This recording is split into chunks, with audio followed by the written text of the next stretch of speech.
Hi, everybody. Welcome to FNS Wrestling Podcast, episode 111, as I'm told. We're back down in the basement to talk wrestling. It's me, your host. It's him, my co-host, and teenage son finished his first week of grade 10. And first shifts. And first 2 real shifts of his job. Thoughts on either or both of those exciting developments? It was alright. That's you. Yeah. I give you the floor with our millions and millions of listeners to explain your... School happened, so that's going on. Yep, school did happen. It's alright. Yeah. And you don't seem to be hating any of your classes or teachers. Work is alright. Yeah, my classes actually shook out better than I expected. That's good. 'Cause I got some people in there actually, because some reason some of them I didn't know about, but whatever. Some what you didn't know about? Some of them I didn't know about, so Some what? like people. Oh, okay. So, yeah, there's always a bit of mystery, yeah. right? So you know some of your friends are in there, and then it depends who the rest of them are. Yeah. And your job working in the local grocery store in the produce department, you're my Yeah.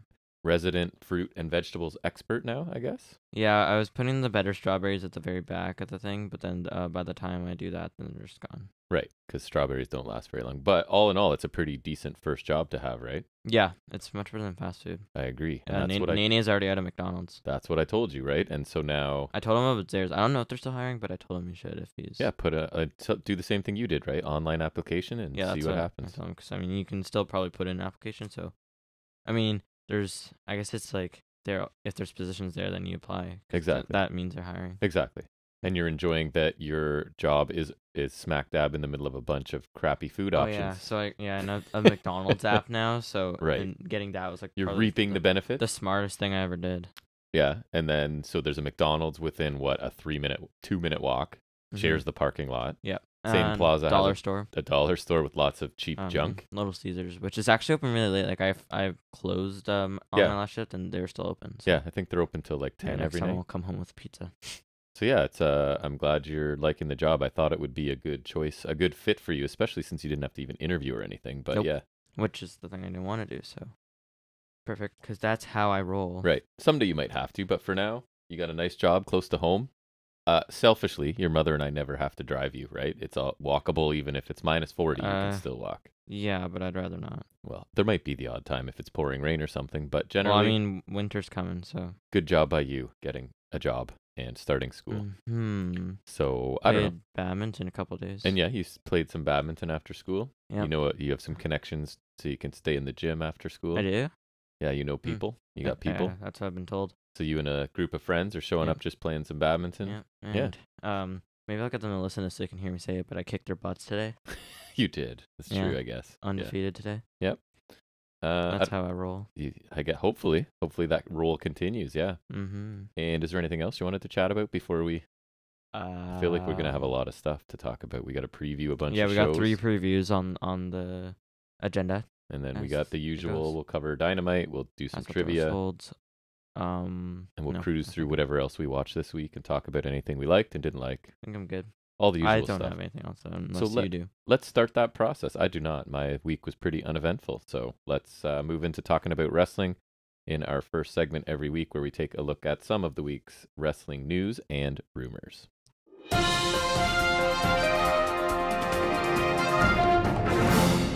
All right, so taking a look at this week's ratings, this week's episode of NXT, which I did watch in its entirety, and you are still not watching.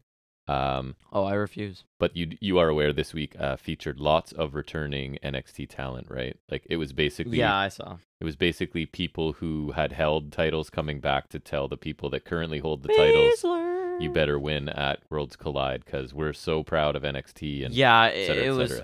I actually watched like most of those. It was really stupid. It's just like I thought Baszler was fine. Was fine, but like I just thought like what she was saying was stupid. Like not her fault. I think like I love Baszler, but like, I don't think Baszler's character would come back and do that. No, especially for Mandy Rose. Like Mandy Rose is the anti-Baszler, right? Like, and then it was Walter and who else? Balor, right? Ripley talked to Ciampa. Davenport, Ciampa. Yeah, like it was just really stupid because it's like the most like blatant plug, and it's just like the most like generic. Like it honestly felt like something Vince would do. It's the most that they've combined sort of the main rosters and NXT. Other like than that, I guess Worlds right? Collide. You're right. It was a lot. But I just didn't like it because like it's just like it's not even creative. Like it's just like you gotta win for like the brand and like it's just like Why do they care? I told you the one that made me kind of chuckle was Nathan Fraser talking to It's not even like NXT Axiom. and NXT anymore. Yeah. and being like, if only you could have been in NXT UK and That's seen. It was ridiculous. But Axiom looks so dumb too. Can I Yes, just say, like, I he hate his does. mask. I hate it. it's too bad because he's a talented dude, and Yeah. that's killing No, him for me. I don't mind A-Kid, so. Anyway, sorry, got off topic there. They averaged 600. Sounded like a Highspots and Restholds there. Right, 676,000 viewers down, like minuscule. We're talking 0.29%, so That's a almost lot there. the same. Earned a 0.15 in the key demographic, which is up 7.4. So the fourth largest total audience this year so far, and tied for the third highest key demo. So definitely, it seems like they're up in the high 600s more than in the like low mid 500s lately. So I guess good news for NXT. I don't know. And then Dynamite this week. Are you guessing yes or no over 1 million? Yes. Yes, you are correct. 1.02 million viewers, which is down slightly 2.8% from last week, and a 0.35 in the key demographic. So that's up from 0.34 last week. So about just up the smallest pretty much amount it could be. So decent numbers for both shows. Like to see Dynamite over 1 million, and I'm sure I mean, they've been killing it lately, so. and I'm sure NXT is fine with anything approaching 700,000. That would be a really nice Yeah, number for them. Losers. Yes. So what do you have for us in the news? Taking one of my I taking stole one one of of your my Mentos. That just happened. Yeah. What is it, 'cause- grape? Yeah, because Alright, I well. saw Mentos today. They had like another one, but I couldn't quite tell what it was. It might have been strawberry banana. But I didn't know they had like what would be like one flavor Mentos or whatever. So I Right. decided to try those, and grapes. So your good. first news item has to last as long as it takes me to eat one Mento. Ready? Go. All right. I can probably do this. So Matt Riddle officially has his first name back, so that's pretty awesome because He does. I've been someone who's been protesting Riddle have. for 2 years now. I think it You've is. been so- refusing to say riddle since Oh yeah, I think I have in that sometimes sentence accidentally. just now you did, but that's one of the only times ever. Yeah, like I refuse to call him Riddle. I just think it was stupid, and Matt Riddle just sounds better. So I'm really happy he's got his name back. Like, just sounds normal, sounds right. Apparently Austin Theory is gonna be reinstated as well. I've been checking, he hasn't been yet, and apparently Theory doesn't want to, which I think is stupid. Like dumb kid, young rat guy, like stupid. And then also Angel Garza is supposed to get his name back. He hasn't yet. So Matt Riddle's the only one who's actually like officially gotten his name back. But there's more to come, I hope, which is good And- because that's right. I like it too, and I talk about it all the Just time. makes them sound like people. I like when wrestling is realistic, and you know what's realistic? Most of the people I know have more than one name. Right. So Yeah. it just makes it feel a little bit more And just like realistic. especially when it's like, I think Riddle and Theory are cool and all like within names, but like when you just have Riddle and Theory on their own, it kind of sounds a little goofy or something like that. So I it's don't just like it. And just like Angel, come on, like it's just like you have to isolate. Like honestly, I wouldn't even care that much if it's just like Garza. Sure, like because Humberto's at least like a normal name that, like for them. So at least like that, I still don't love that, but on its own, it's not as bad as just Angel. Like it just sounds like On hell. when it's a word like from something else too. Like it's not just a name, so it's just like it just doesn't really work on their own. I think so. I'm glad they're kind of Me too. reverting that. Me too. According to a report from the Wrestling Observer, a scheduled angle, well, it's kind of been an ongoing angle between Roderick Strong and the Diamond Mine was supposed to take place this week on NXT, but they had to delay it. Apparently, Strong is dealing with some sort of unknown injury, because in recent weeks, if you're not watching NXT, Strong's been sort of involved where Diamond Mine are still a stable and a faction, but there's consistent tension within them, thinking that basically it seems like everybody, because I think Damon Kemp is now on board with the Creeds, they don't really trust Roderick Strong, and Roderick Strong came out this week trying to prove his innocence, and actually, of course, it led to him costing the team their match. They were in a 6-man tag match against Gallus this week, so Diamond Mine lost kind of because of Roderick Strong. So it seems like it's all supposed to lead to some sort of altercation, obviously, but that's being delayed because Roddy is not healthy. Not the only Undisputed Man injured, am I right? Yes, that's true. It's actually one of the more interesting storylines on NXT that's been kind of ongoing because, again, it is Low bar. a more realistic one than some they do. Yeah, it's a low bar. Sometimes, yeah. 'Cause they It's okay. suck. It's okay. In ring, it They hasn't been great. I'm not gonna lie. Suck. Next, Santana Garrett's back in WWE as a coach. Oh, really? So that's neat. So you can't say I really weren't care, good but- enough to ever wrestle for us, really, in any But you're gonna capacity. teach people but we wrestle. want you to teach other people. Yeah, that she was will- mostly like a jobber that on. will hopefully be better than you. Yeah, she's mostly a jobber. So. Yeah, I thought she was okay. I was never blown away by her, but Mhm. she's definitely fine. So according to a report from Raj Giri he's on Wrestling Inc., I believe, and I told you this, that he had first said like there is an AEW talent who had asked for a release and was not granted it, and sort of more details to follow. So the details did follow, and it is in fact a close personal friend of ours, right? Malachi Black, who Oh yeah. sorry, the running joke is anyone we've even met or spoken to is our close personal friend. So he is now one. And Zelina Vega, obviously. Obviously. Yeah. Did we talk to her? No. We But saw we her. saw her. So Close I enough. will count that. At least an acquaintance. An acquaintance, yes. So House of Black leader is something, issues about his mental health related to his personal life. And then on top of that, they're also saying that he is not happy with the booking and handling of his AEW Which character. I can kind of understand because I'm personally not loving the whole Sting involvement and stuff like that. Like I don't Yeah. think I think the mural thing is not like the worst thing, but I'm also like kind of of the opinion like I don't think it's the best thing that he could be doing. I don't think he's been being booked terrible, but I could understand some. I think there could be more clarity, right? Because we're Yeah, always maybe. like, I'm not really sure. It's still cool. Like the aesthetic, the look, and everything is cool.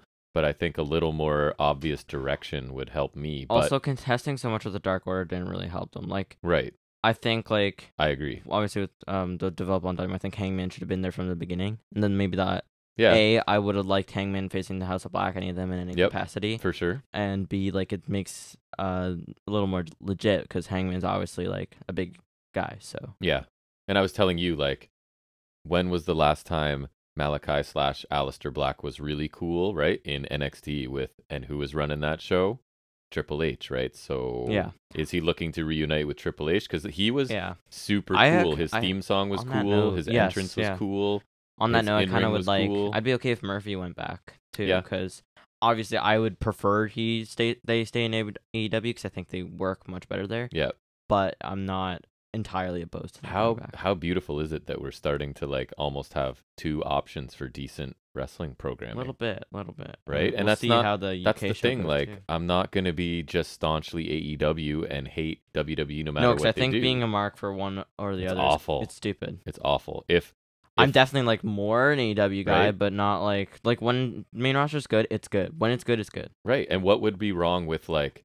It would be great if we were like, oh man, it's all so good. We don't have enough time Right, to 'cause, watch like- it all. We got to pick and choose. Fine, as long as it's all good. I have no. 'Cause it's like concerns. even in the Monday Night Wars, like you had periods where like I watched one both. was good, Yep. and like one was way better than the other. So it's like, or at least like from what I know, like there's not a lot of period where both were really good. Because when Yeah, WWE weren't doing great, WCW was that's at right. the top of their game, and then as WWE turns around, WCW is falling out. So it's Went like insane. it's like Yeah, you have even then you had a clear choice both times, Yes. kind of, right? And then obviously like ECW is an alternative. So it'd be kind of interesting if both of the main companies are really good, because then there is actually some choice. Like not it would be fun. when it's and then it's not like the WCW thing where it's like one's really good and it's like you can only have one really good at a time, Right. you know, that kind of thing. Yeah, the So, choice is made for you. I'd like Right. to have that decision yeah, to make. because like it's even still right now, but like, obviously it's changing. But like, and especially before, like easy choice. Yes. Even like with NXT, even when NXT was good, I would probably pick Dynamite still.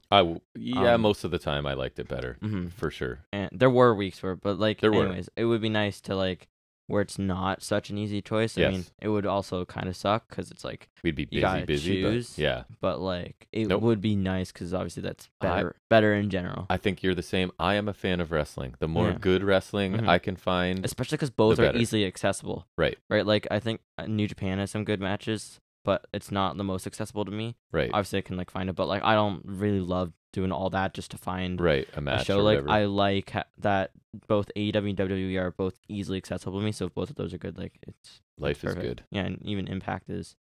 I guess Impact it's similar. but- Impact was good this week. I'll Yeah. talk about it a bit later, but I thought Impact was, especially in ring, was pretty good. Mhm. It's your turn. All right. Next, I saw that Roman Reigns surpassed 2 years as Universal Champion. I think he went on August 30th, 2020 at Payback. And he's had what, 4 been 2 defenses? years. No, just kidding. No, Not quite he's- that bad, but No, he's actually I guess lately, but in general he's he defends a lot on paper. Kevin Owens just multiple never. times, Riddle, Right. Cesaro, Edge, Daniel Bryan He's had at a the good same run. time. John Cena, Brock Lesnar, etc. And so also 149 days as the undisputed champion. So you just with the universal title, Yeah. just the blue one, it's been 2 years. Wow. And then with the unified title, it's been 149 days, which is Yeah. crazy because I still remember like being surprised when he came back and he was like all cool and stuff, and he Yeah. faced Jey Uso, another Yeah. defense, I guess. And so that was cool. And now it's like 2 years later, he's still there. Right, and I mean, obviously we're gonna do predictions later, but Little freshening up with like the Sami Zayn and whatnot. yeah. At least. Oh yeah, Sami Zayn is actually like, because I watched some of Raw, right? He's Yeah. really interesting. Mm-hmm. Yeah, I watched a little bit, even a bit of SmackDown. I'm not sure, not all of anything, but little bits of stuff. Mm-hmm. Canadian boy Kyle O'Reilly, I had no idea, KOR. out indefinitely. Yeah, he's out real bad. Yeah, confirms that he requires neck fusion surgery. I don't know a lot about it. It sounds awful. It sounds like something that would be hard to come back and wrestle, especially a style he wrestles. Yeah, a little bit. And you know it's a bit scary when it says no timeline for his return. Like not even like a year or whatever, 18 months. There's just no timeline. So hopefully everything goes well and he heals as quickly as possible because he's cool. And I'm glad he got a little bit of shine, right, in AEW before. Yeah, right and the before he whole was gone. interim nonsense. Yeah, so hopefully he's okay. But does not sound great. No. I got 2 more after this. Me also. Perfect. Like we planned it Did out. you see the Raw results for For what? I title watched match? the first title match? hour and maybe 10 You minutes. see the title match? No. Okay. Raquel Gonzalez and Aaliyah are the new tag team champions. Oh, yes, I did. Yeah. Yep. They beat Kai and Sky. They did, which was a surprise, but Not only do many people think this is the wrong result, I'm glad I'm not the only one there. But Aaliyah also rolled up Kai at the end when Io was the legal woman, so that's even stupid. But don't you think, is this showing up on the pay-per-view or anything? What? Are there a rematch? That's what it feels like. No? No, they're already involved. They've already been announced like a while ago for a trios match. It's Bailey and her people versus Oh, right. Belair And and and- Bliss and Asuka. So Right. I'm hoping they turn this into a storyline because they kind of did it like a thing with the Usos and the Street Profits with the yeah, fake pin thing. So cause I don't know how they didn't give the titles to Kai and Sky. Like, that's that what I just mean. Made sense. I just assumed then, then there's a rematch on next week or whatever, and they are going to win it. Maybe next week on Raw, but like that could be. like it's stupid because like I'm not like the whole tournament seemed like a vehicle. Just give them the title because that Right? like they're the only actual units. Like New they came in faction. perfectly Yep, timed. let's build them up. I don't understand why. It And seems odd. now it sucks because I was hoping Kai and Sky could be the first to hold both sets of tag titles, but now it's Raquel. So Feels a little Vincey, eh? exactly Everybody which is wants weird. this, and everybody thinks this is happening. So no, because if for no good reason, I'm gonna swerve. it was brother. Vince, I would be just as angry, but I wouldn't be surprised. Right now, it's Whereas a little surprising. here, I It's- am a little Our surprised. expectations are a bit higher now. Yeah, exactly, and I don't think that's like misplaced too much because like Triple H is different. Like Triple H is smarter. Yep. And more Okay. in touch. I agree. What else do I have here? Dax Harwood revealed in an interview with the Walkway to Fight Club podcast, like to give credit where credit's due, that Cash Wheeler thought about quitting wrestling last year. Remember that arm injury he suffered? Oh yeah. Where he caught it's crazy. He caught his arm on like the turnbuckle hook. I don't even think I fully saw that, and nor do I ever want to. So in the interview, Dax describes it as watching Cash almost bleed out, basically. I guess there was so much blood, it was God, horrifying. That's brutal. And so Cash was dealing with that. I don't ever want to see it. Dax admits he was battling some pretty serious anxiety at this point. So Cash was close to retiring, and just an interesting story because now I would suggest they're like the hottest tag team in North America. I would say tag team under the sun. maybe, yeah. So glad that both of them seem to have made a recovery. Right there, one of my favorite tag teams. Yeah, I'm glad absolutely. they stuck around, but that's pretty. Yeah, nuts. that's definitely good that they didn't do that because now it's. But now what an they're- injury that would be. Yeah, for real. And I also think I removed from the video game, which I think is really weird. That is very strange to me. I don't. And it really doesn't I seem would like like they're going to- anywhere. I would love an explanation about that. I would really like to know because I really don't Like, and they were almost at the model stage, I Because think. I would want to play as them 100%. I really don't. I would be giving Dax Harwood a singles run. I would probably too. And I don't like. It's not even like they're like. It's not even like a Malachi Black thing. You know? Yeah. They literally have like 3 sets of titles. Right. One of which affiliated with AEW. They're like in kind of prominence. Like I don't know. It's just weird. It's not like a huge thing. Cause I think like they could be added in. Maybe they get added in later or like something like that. But it's still weird. Or it'll be some if they do things like to unlock characters or whatever. Who knows? I get, but then they would still be in the game. You know what I mean? Like, true. Yeah, getting pulled at all is just kind of strange. It is strange. And like unless it's DLC, which I think is kind of weird. I don't know. We Considering, find out. They don't, it doesn't seem like they would have to be DLC. Well, and I don't think if they were going to be DLC, they'd be reporting that they're not part of the game. Either. Yeah, because like that implies that they were going to be in the main game, and like imagine pulling them out, then sticking them in DLC. Yeah, like, it doesn't sound like it. It's just weird. Yeah. My last one is Bobby Fish's AEW contract is expired, so now he's a free agent, not opting to re-sign, which makes me sad. Yeah, I imagine it's now. It's not quite as daunting to go back to WWE now, right? So we may see this, and that's good because that's gonna. Each company is going to want to keep the people they have, right? So they're going to treat them better, hopefully, and we get better product out of it if there's competition. I don't know. I don't want him to go because I don't want him to go unless the whole faction goes. Yeah. Well, I think Cole's locked up for like 4 or 5 years. I need them to. So he's not going anywhere. At least Red Redragon can go. Yeah, I don't know about O'Reilly. Well, he's not wrestling. Well, yeah, but I don't know. I just I need them together. Yeah. That's how it's supposed to work. My final story I put in because it kind of makes me happy because I don't like this guy, and you can look up his history if you're wondering why. But according to the Wrestling Observer newsletter, good old Gable Steveson. Oh, I thought you were talking about the Velveteen Dream thing. Well, him too, but Steveson. He got arrested twice? He did. Yep. Has not progressed during his WWE training. So this can't miss Why superstar don't you like him again? That they he's got a history of I mean, he wasn't officially convicted of anything, but interesting. There's some issues there. So he was their can't miss guy. They even brought him up to Raw as like a guy drafted. Yeah, he's appeared never a few done times. anything. Because they're so sure in the draft, right? They're so sure he's the next Brock Lesnar, right? Apparently. Wait, I thought that was the other guy. The report notes that everything is quote cold on the Olympic wrestler, and the company may be hesitant to debut him soon because the early speculation was, this guy's just gonna ascend through. He's gonna like be in developmental for a cup of coffee, and then he's gonna be on main roster as soon as possible. But looks like maybe the development's not going so well, and that debut may be delayed. So fine by me. Anything else you got? I'm out. Nope. All right, so we're gonna wrap up the news there and move into a deep dive into this week's episode of AEW Dynamite.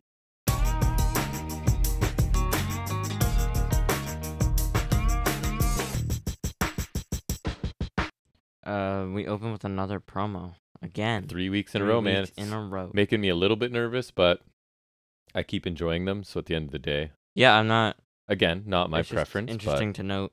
Yes, agree. It's been a little bit of shift in their presentation. Seems, yeah. So Mox says he once heard Punk described years ago as the modern 60-minute man, and he says what a load of crap that was. He said last week he had 57 minutes left in him, and he doesn't think Punk did. He says when guys go up against him, we find out what they're really made of, and we found out what Punk was made of. And he gave Mox his best shot, and he knew Mox would keep taking it, and he looked for a way out. He folded and crumpled in a ball with his foot hurt. He says champions never fold, and he's sorry Punk didn't turn out to be what anyone wanted him to be, and he had a second chance to be the best in the world, and it didn't work out. He says he has zero sympathy for Punk. He has a fragile body, a fragile ego, and a weak mind and a weak spirit. He says he has an open contract for a title match at All Out, and he has already signed it. He'll leave it in the ring, and he'll take anybody who wants it. He says he knows who will sign it, and he knows who he will face. Who knows? Yes, that's what I meant. Yeah, right. Could be someone from AEW or elsewhere. You mentioned New Japan, I think. Yep. But whoever it is, they must remember before they face Mox, that he can out-sprint them, he can out-marathon them, out-wrestle them, outlast them. He is the living embodiment of pro wrestling, fighting spirit personified. He says whoever accepts it has been warned. Then he ditches whatever, blah blah blah blah. He leaves. Ace Steel walks to the ring. He's a guy. And they're quick to tell us it's John Moxley's friend, right? He's a backstage Punk. producer, or sorry, backstage whatever he is, producer. Looks I don't like know. Road Dogg. But yes, he's one of Punk's buddies, so he grabs the contract, puts it in his pocket. Yes. So yeah, I thought Mox was great here, and I don't have issues with Mox promos ever, but if I'm really looking at it, this is the Moxley I prefer. Like, yeah, he's funny with Eddie Kingston. Yeah, he's cool as part of the Blackpool Combat Club for sure. But I like this badass loner, like, anti-hero that Mox does, because it is such a thing people love, and I don't think many people do it very well, and I think he can. Like, I don't think he needs friends or a faction. You just give me, like, angry Moxley against everybody, right? Anybody and everybody. And that's not to say I don't like him in those other roles, because I do, but I just think this is peak Mox for me. Like, he's a loner, he has nobody, and this is what he does. So I really like this. Yeah. Another strong opening segment. Like, again, would prefer a match, but I think it's been 3 for 3 in terms of opening segments the last 3 weeks. As got that Mentos gone just in time. I will say I do like because he is in Blackpool, which I think is a good faction for him. It is. And I do like the kind of venture off at times. Like, yes. Claudio and Yuta definitely seem more tied to the faction, but I like that Mox and Danielson are still in it, but they also seem to venture off into their own. And they don't bring people to ringside, and they don't have distractions. It's just like they have each other's back, and like sometimes they do faction things, which I think is cool. That works out. So another week of an opening segment. Not complaining, but it's interesting that they've been doing this multiple weeks in a row now. After like before this, I don't remember last time they did it. No, we were always like, yes, AEW starts with a match. I love that, right? But not so much. Anyways, another great Mox promo. I think I agree. Like peak Mox. Right here. So solid way to start the show. It was funny at the beginning. I like that he's like kind of just being all sarcastic about Punk, and because he just absolutely obliterated him. He Brody Lead him. So he didn't show up in Chicago as champion. And I like all the stuff he said against Punk because he was totally right. The open contract's interesting, but leaves it open-ended for something. But it kind of indicates the Punk thing with the Ace Steels, so that I would think so. Kind of sucks. Telegraphed it for you a little bit there. A little bit. Yeah. And because I got spoiled, but that's not important. Right.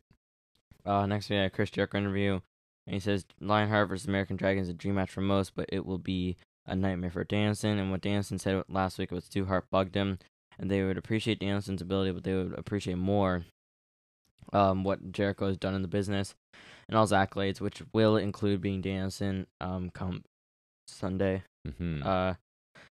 Garcia comes in, he says he pledges loyalty to Jazz, and he says Jericho just needs the best version of himself. He's the Lionheart, he's the best. He says he doesn't need any attacks from behind or any dirty tactics. He just needs his best, and he believes in Jericho. Jericho thanks him. He says he believes in Garcia too. He's the best technical sports entertainer. But he says all is fair in romance and wrestling, and he tells Danielson to watch his back. So I thought it was solid. It wasn't a lot of new stuff from Jericho. But I thought Garcia was really good. He spoke solid, but I thought he did really well here because like he was like trying to stay loyal to Jericho, and then it seemed normal. But then like you hear him kind of like in his speech trying to like subtly kind of throw in like you don't need to cheat, you don't need to go dirty, and which I think makes sense because obviously like he's not has the respect for Danielson too. I assume, right? This is set up. I guess. He's like got the respect for both of them. And then also when Jericho kind of makes it clear that he is going to like cheat and do all that stuff, like attack him, whatever, you can see like the expression on Garcia's face change, which I really like. Lux, like you can just see like he's just like, oh crap, like he's growing into this big time. Yeah, and I like that because it's like showing that he's not like blindly and like he's just like he's not like blindly like turning on Jericho, or he's not like he's thoughtful, right? Yeah, and like he hasn't fully settled in one camp yet, so which I think is good because I think they should drag it a bit more. I like that he's like. Me too. Just the facial expressions like from Garcia were done really well. He's doing a very good job with it. And I mean, it sort of seems like it also could be a setup, right? Like he's trying to convince Jericho to be whatever, to betray him. That's possible. Because I'm kind of hoping that because I just would rather Garcia's out of JAS, right? If I had my way. My complaint about this is I don't know if Jericho was heel enough in this. He really did not come across as a heel at all. I think like the first bit, but then like one with Garcia, it was a little less like I feel like it was, and then it wasn't, and then it was kind of again. And I think because Danielson's going to be treated like a babyface by the crowd, probably, right? So to me, I thought Jericho should be leaning into being a heel a bit more than he did here, but I don't know. I thought it was strange, right? His character's been kind of inconsistent, sort of like Christian. My complaint about him is it's like it's shifting all the time, and I don't know. I feel like this is now he was almost presented babyface a bit here. It was weird to me. Thought he Yeah. should have been a lot meaner and clearly established that for this match coming up. Mm-hmm. Yeah, that's fair. And so it kind of rolls nicely right into Bryan Danielson versus Jake Hager, which are technically our opening match, I guess. Yeah, it would be. First match. So a few notes from the match. There was a suicide dive by Danielson. High spot of the match, I thought, was Danielson going for the knee off the apron. The Hager catches him, kind of like he like runs across the ringside area and like puts him through the timekeeper's table. Yeah, So that was cool. good. Like he kind of like caught him and like kind of ran with him, put him through the table, like just kind of put him, like it was really cool. And actually. of course, Danielson sold the hell out of it, like Yeah, he always I does. thought the sound was pretty nice too. Yeah, it was. There's a spinebuster slam thing by Hager, like the thing he usually does. I think, like Yes. he always does it. He does. It's a thing he does. Whatever, we can never really. Why is describe he it not well. named it? I literally know. don't care what he names it. It would help. He could name it the blah blah blah blah, and then at least that's a name. Yeah. Top rope shotgun dropkick by Danson, missile shotgun. Danson goes for armbar, Juju Katami. Yep. But Hager counters with forearms until Danson moves into a triangle. Hager escapes with a powerbomb. It's more like a falling powerbomb, which was kind of cool. Yeah, it was. Corner chops and kicks by Danson, just kicking the crap out of him. Yep. And the finish eventually comes with the Busaiku knee, which is kind of a weird name, but it's alright. And he doesn't usually win with that, so. No, I know he did like a few times early on, but it was a lot of like different submissions and whatnot. Yeah. After the match 2.0 attack Danson, Claudia and Yuta make the save, and they kind of clear out eventually. Then after Jericho runs down to the steel chair, aims to hit Danson, Garcia runs down, takes the chair away, and so that leaves Jericho open to get hit by a Busaiku knee from Danielson. And he kind of pats Garcia on the back as he walks away, and you can see, like, again, I think the expression from Garcia is done really well, because it's just like, kind of just try to, like, he just didn't want Jericho to cheat, so he's just kind of like, what did I just do? Right. Kind of like the Anakin thing in Revenge of the Sith. Yep. And Garcia's doing a really good job with it. I don't know, man. I know I liked this more than you did. I was shocked that I really liked a Jake Hager match, and maybe that's a lot of credit to Danielson, but I thought Hager looked really good during the beatdown outside the ring leading up to the table spot. Danielson's selling's obviously awesome. We kind of talked about it in the match. Like, you thought Hager was slow. For me, it came across more as methodical, and he's just slowly coming forward at I don't you know. all For the me, time. it just was boring. So I actually really liked his style here, just kind of high impact stuff delivered in like a methodical fashion. I thought it was pretty cool. And then,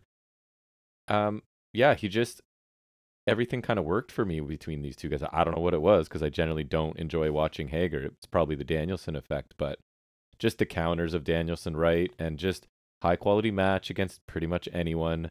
And I thought, as we've talked about, Garcia in the aftermath is doing a really good job in his role, and we were not immediately on the Garcia bandwagon, right? It took a while. I think like we were waiting for evidence, and we're getting it. Which I think we were waiting, and then I was kind of like on it, but then like the jazz thing set me back a while, and then and kind of coming back around, which I think is good, because I think he's doing a lot better. Him and Starks, I feel like, are being built right now really well. So yeah, Agreed. I like this match quite a bit, actually, surprisingly. It was okay, I guess. I don't know. I picked up a little more in the last years, but like it felt much less like a Danielson match for the most part. It felt a lot like a Jake Hager match.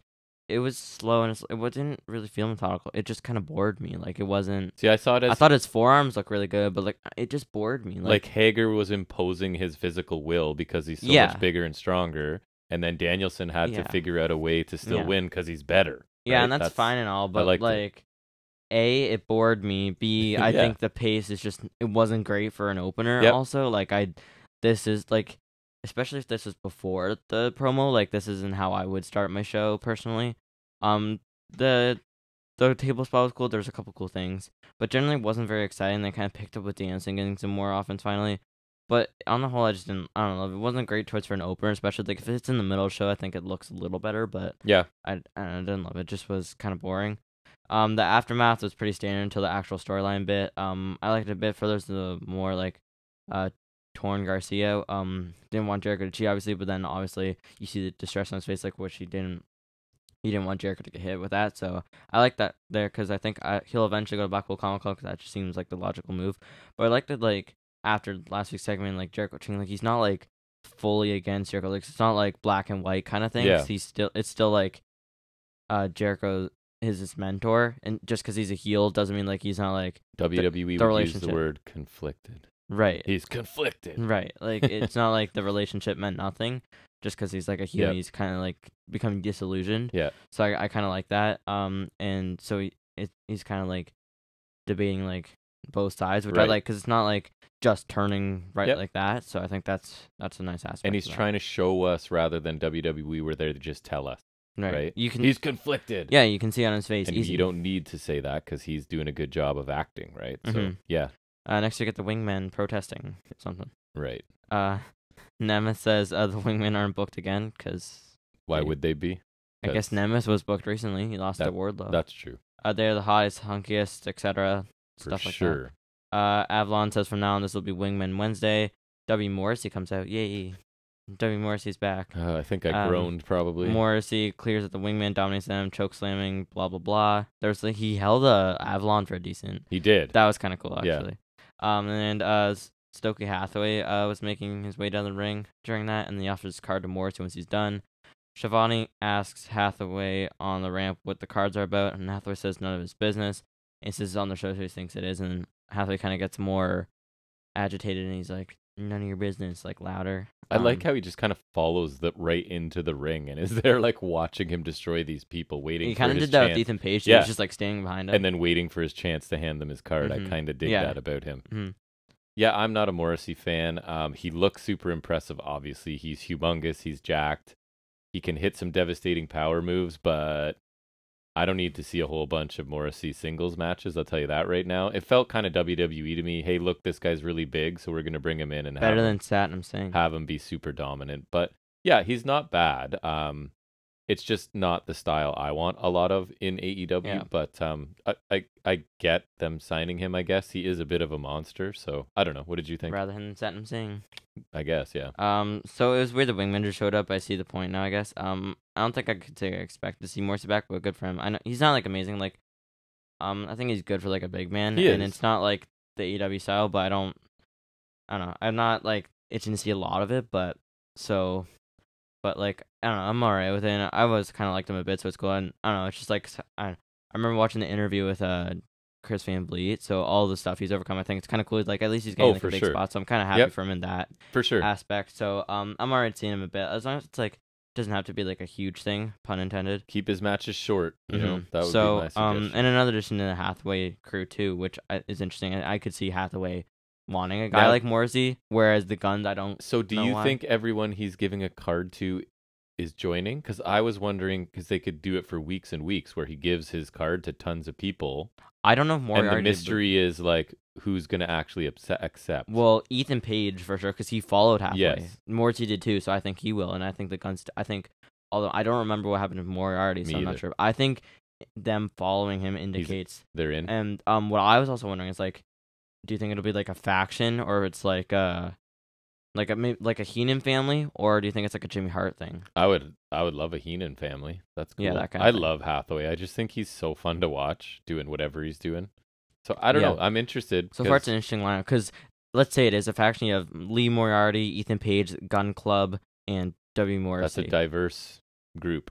Like in terms of styles and stuff. At least it makes more sense than the Trustbusters, because Trustbusters are just like there. It's like I get it. It's like the Ari Davari. He's rich, using hires his money them to hire people. But like, I think it makes more sense like a guy assembling a group. Like I don't know. The Hathaway thing just connects more for me. Like I think the whole Davari thing, like that's just stupid to me. Yeah. I don't know. I just don't like Trustbusters. I like Hathaway. Trustbusters, I don't know. I'm intrigued a little bit. I think I like them more than some people. No, I'm out on Trustbusters. Not a huge fan. I don't really care. Next we get United Empire interview back in the locker room. Ospreay says he finally has Omega in a match again. Yep. Which they faced off before. I don't know when. At some point, they did. Yeah, Omega points it out in his entrance, right? that was funny. Yeah. Don Callis interrupts and says he's been admiring everything Ospreay's been doing. He had an amazing match on Dynamite last week. Yes, he did do that. He says he thought Ospreay was the next Omega, but he is his own man. And the last time he and Omega had a tag match, he got hit with a one-winged angel. He's sure it'll be different this time. Kind of a sarcastic tone all around. So I thought that was amusing. Yep. What do you think? I There's nothing incredible, but I did like Callis like slipping in there that the last time they faced Ospreay took a one-winged angel last time, right? I don't know, man. United Empire just seemed like a cool group to me, right? I love United Empire. The more I see them, the more I like them, right? So yeah, I'm totally fine with this. Yeah, I'm enjoying United Empire a lot. too. Just like from an in-ring perspective, even like promos, I'm liking them. I don't know, they're just really nice. It sucks that they're not like AEW guys because I would love to have them around as a regular. It would just be awesome. We should reach out to Aussie Open. They're close personal friends of ours as well. That's true. I should. Oh, I forgot Faction of the Year. I'll throw in Faction of the Year and then I'll throw in United Empire because they would not be a bad pick because they've been killing it just in the few Mr. matches. Ospreay is winning a fan in you, huh? Oh right yeah, now. I'm loving Ospreay. Yeah. Even like the promos, I'm liking him. He's just bruv. His talent is off the charts, man. Mm-hmm. Yeah, honestly. I think his promos are pretty solid, and then his in-ring work speaks for itself. Yep. So this is solid. Callis is kind of funny. Like the sarcasm, and also referencing their past history, like Omega and Ospreay, which is helpful for some people, so that's good. I'm looking forward to that main event for sure. Yep. Next we get a Fatal 4-Way. Oops, nope, it's a tag match because they look the same. Something else that felt WWE, right? Very much this. Sheeta and Tony Storm, or what's it? Sheeta Storm. It's not quite as roll off the tongue like Thunderstorm. Hikaru Storm. Yeah, that works. Versus Jamie Hayter and Britt Baker. Yeah. Yep. Hayter Baker. Yeah. Yeah. Like you hate to bake or something like Harry Potter. So just Haiti Baker. Yeah. Okay. Works notables, not a lot. No. There's a few. We did note that this is the Britt Baker women's spot, right? Yeah, she gets like a little earlier. They move out of the second to last spot, basically, is when Britt Baker's in the match. I feel like it's 100% of the time. At least lately. I don't know if it's always been that way. Yeah. But we've noticed, like, it happened with the I think like the last 3 or 4 times it's been happened Britt. with the Kylan King match. Yep. And there was one before that too. Might have been Tony Storm. I think it was against Tony Storm. Because then I remember there was like a couple, 1 or 2 in between where back in the normal slot. Then Baker's like, oh, back there, and now there's this. So. Yep. It's interesting. It is. It's her spot. It's weird. Yeah. It's not like a huge difference either. So it's just like. No. I don't know what it is. Maybe it's coincidence. It's really weird. But yeah, it's happened a lot. I don't know. It's an odd coincidence if it's just that. There's a Hurricane Rana Bushido which Hayter takes on her face, remember? Inadvertently, the sharp Hurricane Rana. Oh, yeah. Yeah. That she didn't. I think she was supposed to like snap it off more like sort like of they usually roll, do. And she just went right on her face and head. Yeah. Wasn't great. Yeah. And even the ref came over and checked on her. She was fine. Yeah. But like it looked worse than it was, I guess. There's a hot tag flair by Sheeta post-commercial break. There's a springboard meteor to Hayter for 2. Later on, a fisherman neckbreaker to Sheeta from Baker for another 2 count. Later on, ripcord rolling elbow to Sheeta by Baker after a back and forth. Then later on again, Storm hits a hip attack to Baker, and then so that she kind of transitions smoothly right into eternity to that on looked the cool. outside. So that was kind of interesting. It was. And then after that happens, like pretty right after, Sheeta hits Baker with the katana, the knee strike thing, whatever, and Hayter, Sheeta, and Storm pick up the win. Yeah. I didn't talk about this at the time. You know how I don't notice commentary a lot, and I don't think you do either? One of my notes here, JR dabbles in racism, ? And then I have a quote. Say? Ready? And this is pretty close to like word for word. Her ring attire looks more Americanized. Talking about Sheeta, and I mean that in a positive way. What? So what does that even mean? So dressing in Japanese style would be less positive or negative? Like, what are you saying? I think he just sort of got the first part out and realized it sounded kind of bad and thought he was saving it, but you're not. Like, so dressing, looking more American is a positive thing. Looking less Japanese is better. Gross. Yeah, right? Not great. It's not great. I haven't seen it talked about anywhere else. I'm wondering if it seemed like the type of thing I don't know if anyone would pick up. I don't know if many people. That's true. That's true. I'll give you credit. There's people looking for. I don't think many people really. pay attention to JR isms as much No. as you do, but I agree. I think once you mentioned that, it does seem like the kind of thing that might like gain like at least like small attraction, you know? Yeah. So getting back to the match, I wasn't super dedicate an entire note to that. Yeah, I did. I wasn't super impressed to start with this match, but I thought the final couple minutes were more entertaining. But again, this whole like putting near future opponents in tag match annoys me because I would rather. I like it sometimes, but like I don't like it happening a lot. And also, I guess like It's just like I kind of feel like now when we go to watch it on the pay-per-view, like I've already seen them all fighting. I would It's not prefer as it. fresh. Like, what if you do like I know some of them have faced off before. Like, do 2 1-on-1 matches because A, 2 women's matches. It's not all 4 of them. B, yes, not all 4 of them. Because like I feel like it's like I mean yes you have Baker and Hayter already a team, but like having opponent's team before the thing is like. I guess some like I don't know. I don't always hate it, but it's also just kind of weird. Like you know what I mean. For me, it would have ideally been some sort of, excuse me, segment or interview, but they're not good at doing that with the women, right? So I don't know if this is what they feel they had to do, but for me, it's just like I'm kind of almost watching exactly what I know it's a tag match and whatever, but it's the same 4 people fighting.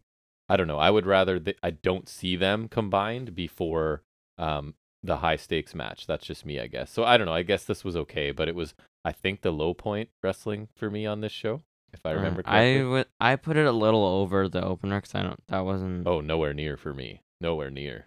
We don't disagree that much on matches, but this week that one was. Oh. It was alright. Funny, like we were talking about funny scenes like with the Baker slot. Yeah. It was solid though, not the best recently, but it was a solid TV match. Cool to see cheating, except I don't remember. Yeah, she just comes out of obscurity into a title shot. Yeah, I'm not entirely complaining because she does a good hand. I like sure. her. Yeah. I like her, but I do too. It is a bit of a nitpick. Like, oh hi. Yeah. Oh yeah, you still work here and you're in a position for a title spot. Yeah, like interim. Yeah, of course. Sorry, correct. So I feel like teaming with Storm, she got to show a lot here because I assume Storm's winning here, so they give momentum to her. I kind of want Hayter to win, man. I like Hayter now, but I don't think she will. I have grown to be a fan of Jamie Hayter at this point. I like her work. I like Kip Sabian. I don't think she's ready. Speaking of Kip Sabian. Next we get Kip Sabian package, man, and that is nice to say. Kip Sabian in a segment doing things. Right. Also package. That's funny to me. You are the president of the Kip Sabian fan club. Yeah. I will say he'll lose a couple of points if he doesn't have his theme. So, yep. I would suggest with the degree he has been repackaged, he may have a different theme. I agree with that. And I don't want to, but I do. It feels that way. That seems like what would happen. Tell us about what he says. On the website, yes, he's still super bad Kip Sabian. So, yep. His theme was cool. Now that you say super bad, I remember the theme. Yeah, it was like awesome. But I highly doubt it. Favorite themes. I'm gonna play it at some point. Maybe when we take a break. Sabian says he's a stickler. Don't hear that every day. Yeah. For the details, but even the most thought out plan can't prepare for the perfect opportunity to fall right at your feet. And Pac fell for the simplest trick, and he can read him like a book. He did say book, which I loved. That's funny. Where's he from again? Sabian? Is he like a Kiwi, or is he? I want to say he's a Kiwi. I'll look it up. You keep talking. All right. Pac says after what he did, he's been pestering him, and he'll get a shot at the title if he wants it. And Sabian says he'll be first to embrace the change. Oh, he's English. English. Oh, so British. UK. Nice. Yeah. I thought "embrace the change" sounded kind of like a Seth Rollins 2021 line. You know. Yeah. He was "embrace the vision," but it sounds similar. Yeah. I actually go on, praise Kip. I actually haven't minded him, and what I like, I think you might not say like more this. Nice things. Well, it's going to be couched in not nice thing. I think he needed repackaging. Yep. I think the first time around he kind of looked like kind of small, talented, generic indie guy, right? So I think this offensive. I think this new look is good. We'll see where the character goes. I'm definitely willing to give it a chance because it seems. I think my glass bottle is Braille. It seems darker, right? This role that he's in. So, my question though, I think I asked you last week, does he really beat Pac here? And if not, how relevant is Kip Sabian? He put all this time into these. Not that I think a ton of people saw some of the box on his head Oh, stuff. I noticed him. They didn't do a great job of building it up, but Wait, 'cause he was just always there. He didn't really do anything. He so was just always shocking there. reveal. It's finally him. Whoa, whole new character. He loses to Pac because I feel like he does. Well, Pac's been holding it since June, so that's a decent amount I of guess. time. And I feel like then Pac could move. Because I think Pac got the title kind of up and running. And if you're pushing Sabian at all, like, you can give him this title. It's not like it's a major title, and I don't know how it's going to look if he loses, right? Like, that to me just, like, back to obscurity. So you're saying he's got to win. He has a chance. Or some sort of screwy finish or something, but they don't really do that too much, right? That's true. This is solid. Nice to have Kip back on TV. Yeah. Fun to say. I'm fine with it. This is in the pre-show. The 0 hour, which I thought was weird, because they always call it the buy-in. Mm-hmm. And 0 hour is the Ring of Honor one. I was just going to say, wasn't that Ring of Honor? Yeah, so it's weird. And it doesn't really matter, but, like, it's just weird. So I'm going to have to catch that after my shift. Yeah. Sabian's definitely different. The gimmick seems a bit different, at the very least. So it doesn't bode well for the hopes of keeping the super bad theme, which was good. Not actually super bad. It was good. It was just called super bad. Super good. It was super good. Yeah. So like that. I like the change. I agree. I liked them before. I think the super bad thing was good, but like it lacked depth. To me, he was also being dwarfed a little bit by Penelope Ford because she came across as a star to me, and I seem to be wrong in that prediction. Oh yeah, I think you're pretty dead wrong.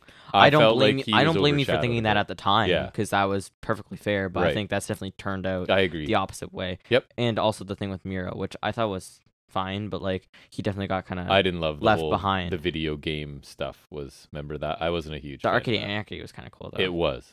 I'd watch that. It was again. the best part of that angle for me. Pac's Book Club 2, I'm looking forward to this. There should be a solid match. Yeah, it should. I'm surprised it's already happening, but I guess it doesn't require a super huge build. No, because they have footage of him following him around all over doing stuff, right? So I don't know how Sting makes it on the main card, and Kip Sabian doesn't, but I digress. Yeah, I'm sure that'll come up again at some point. I'm deeply offended. Deeply. Speaking of Sting, nailed it again.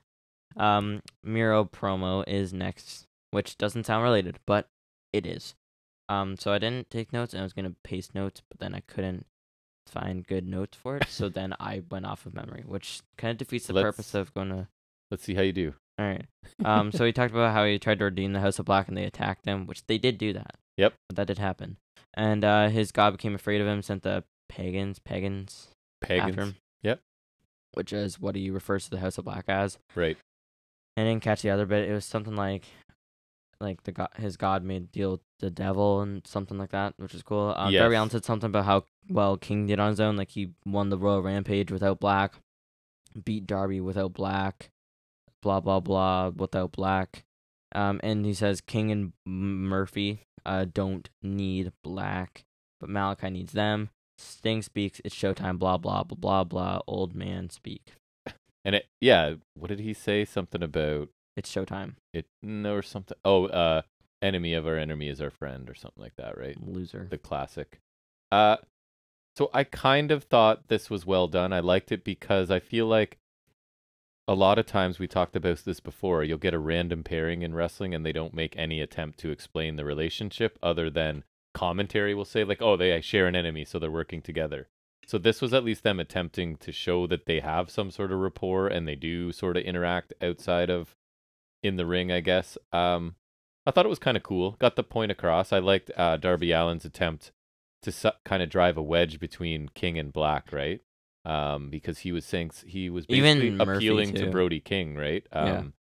So and again, it's kind of like what I liked about House of Black, where you have Miro can talk in all of his cryptic, ambiguous terms, and then Allen is straightforward after that, which I like that contrast, right? So I thought it was a good segment overall. It served its purpose, I thought. I actually liked it a lot because I thought Miro was good again, but I thought like the whole speech he had this time was a lot better than before. Like I think generally it's good, but like it's kind of hard for me to catch, like, and kind of understand, but I thought this one made a lot more sense to me, and so I liked it a lot more. Yeah, it was good. Because I like the whole, like, he's kind of disillusioned with his god, like, for whatever reason, I don't quite remember, like, but you just, like, feel like his god's betrayed him, and so the whole bit, like, he's saying, like, his god's so afraid when he deals with the devil to take him out. I thought that was really cool, actually. I liked it a lot.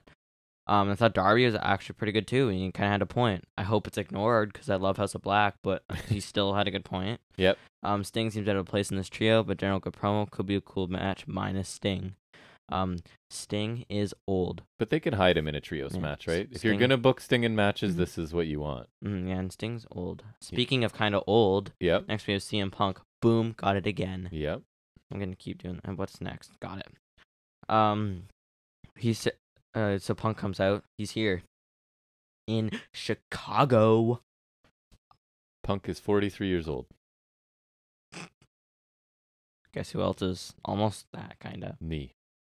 You're 45, right? Correct. I am You're 45. older than CM Punk. I am older than CM Punk, but cooler. Nicer. Almost guaranteed. But anyways. He says on June 1st he broke his foot, and it would have been bad enough when they wrestled a match on it. Idiot. And pulverized his foot. Pulverized. I like that word. I think he said doctor said he pulverized his foot or something. Yeah. Don't hear that often either. Pulverized and stickler. Right. All in one night. He had surgery on June 8th and got 3 plates and 16 screws in his foot, which is 16 more times than the fat guy he points in the crowd has ever been screwed. Which was a funny line, but it seemed really weird. Yeah. Oh, is that when... yeah. Right, we read later that guy was chanting about... what's his face? Colt Cabana. Boom, boom. Because it seemed really weird that Punk is ripping and insulting a member of the crowd and in his hometown, body shaming them basically, and then cuts a babyface promo, right, about thanking the fans and stuff. The babyfaciest promo of all time. So it makes sense that was sort of off script, right? But actually, felt out of place. It's one of the most babyface promos of all time, but it's also AEW's second most patriotic promo of all time. Yes. Behind Cody Rhodes. Of course. Oh man, I should find that. Because that was only one of my Patriots get the flag or some reasonable facsimile tattooed on their neck. Okay, that's true. Yeah, like he had the flag within his logo. It's like the Patriot barcode right there. Yeah, exactly. Nightmare Family is America, and then CM Punk is Chicago. Correct. I guarantee he has Chicago tattooed somewhere, right? Doesn't he have like the stars here or something? I think on so. His like stomach, or it's like abs or whatever. I don't know. But anyways, CM Punk is the Cody Rhodes of Chicago. So second most patriotic promo in AEW history. Other than calling fans fat and whatever else he said. Okay, well he's fat phobic, but that's okay. He said he shouldn't make that. Oh, that's a hate crime. We should report it. Right. Assembly today. Mm-hmm. Oh yeah, that's what you learned at school. Yeah, and then So and then we were in history, and then it was sometime after because it was first period, right? The assembly. Yeah, you would have been in first. Yeah, period, so. Then it was when me acting like that, kicked my foot under the table, and I was like, "You hate crime to me." Yeah, maybe because it's a verb. So sure. Punk said he shouldn't have come back. Also, the guys they talked about peanut butter. Yeah, peanut butter bad. Yeah, it's like dangerous. Throwing peanut butter is like throwing a live grenade. Yeah, exactly. Yeah, because he was like going on a whole rant about like I thought it was funny because he's like that peanut butter's in the same league as like a Swiss Army knife and like a gun and like weed or whatever, and then you got like peanut all these butter. Bad things. And you just got like peanut butter. That was funny. Anyways, Punk, he said he probably shouldn't have come back so early. No, you think? And last week he got beat up in Cleveland and he drove home, which is his thoughts. It's not the first time he's been beat up in Cleveland. This one hit different. Is that a reference to something? I was wondering if one of his MMA fights was there or something. Ooh, maybe. But I don't know if he doesn't seem like he's the type of guy that has a very good sense of humor about himself. So I'm not sure he would reference that in a promo. Mm-mm. No, because that one really bad. That was like 2018 or something. Yeah. Right? Oh, I forgot about that. Yeah, right. For some reason, I need like a deep swallow every now and then. And it's I feel like if Shawn Michaels said that, it'd be like a reference to like, because he's always got like an incident. Like, yeah, you could say like, not the first time I got beat up in Syracuse or whatever it was with the Marines. You know what I mean? Because like he had like a run-in with Marines at one point. Oh yeah. And then like I think that like in real life. That might have been when he lost his smile. Yeah. Poor guy. I just thought that now, like, that would be like a Shawn Michaels thing. Like, if he said that, it would be like if mid-90s Shawn Michaels was now, and he was like making a reference to something. He would be CM Punk. I don't like how this is going. I'm leaving. Oh my god. CM Punk is Shawn Michaels. You're gonna not book me as the top guy for a little bit. I'm not feeling well. God. I'm not gonna be here for a bit. CM Punk is Attitude Era Shawn Michaels. A little bit. Wow. Mm-hmm. I didn't even think of that. Other than the ability. He's like the alternative. That was mainstream Shawn Michaels. This is like alternative, dark Shawn Michaels. As long as everything's going exactly your way, you're totally great. That's the best way to be. Yeah. He says his foot is 100%. Yeah. That's what happened last Went week. from pulverized to fine Pulverized to depulverized. in 1 week. Mm-hmm. Or no, I guess he pulverized it, and then I think he was talking about the June 8th one. Oh, the initial injury. Yeah. Yeah. I guess he repulverized it, and then now it's depulverized. I guess. But this is a new 100%. He doesn't know if it's good enough. It's not. Sadly, it will be. I don't want it to be. But it will be. Yep. He says he came back a year ago because he loves the business and he knows it doesn't love you back. I don't. I tolerate him back. But he also loves the fans and he knows they love him back. Same answer. Ugh. And he let them down. He says he couldn't walk Larry for 2 months. Dog, I think. Because, I mean, it could be a goldfish because some people walk goldfishes. So, or maybe it was his box jellyfish. Mm-hmm. I don't even know what you're talking about. Because he couldn't walk his dog. So I was Oh. saying, I assume it's a dog, but it could be a box jellyfish. It could be. And he let him down. Oh, poor Larry, you let him down. And he let his sister in front row down too. Sure. He has a sister. I didn't know that. Yeah. Starts to cry, basically. And maybe right? the love isn't enough anymore. Ace Steel comes down. What a, I don't know when he wrestled, but what a name that is of Ace whatever Steel? time he wrestled. Whenever he wrestled, that name is so that time. You're giving me something to look up. All right. And he says, "What is this?" He says, "This is what they talked about in the back. This isn't him." He says he trained Punk, so he's old, since day one, and he's proud of his career, but he's most proud of Punk, and he says they're family.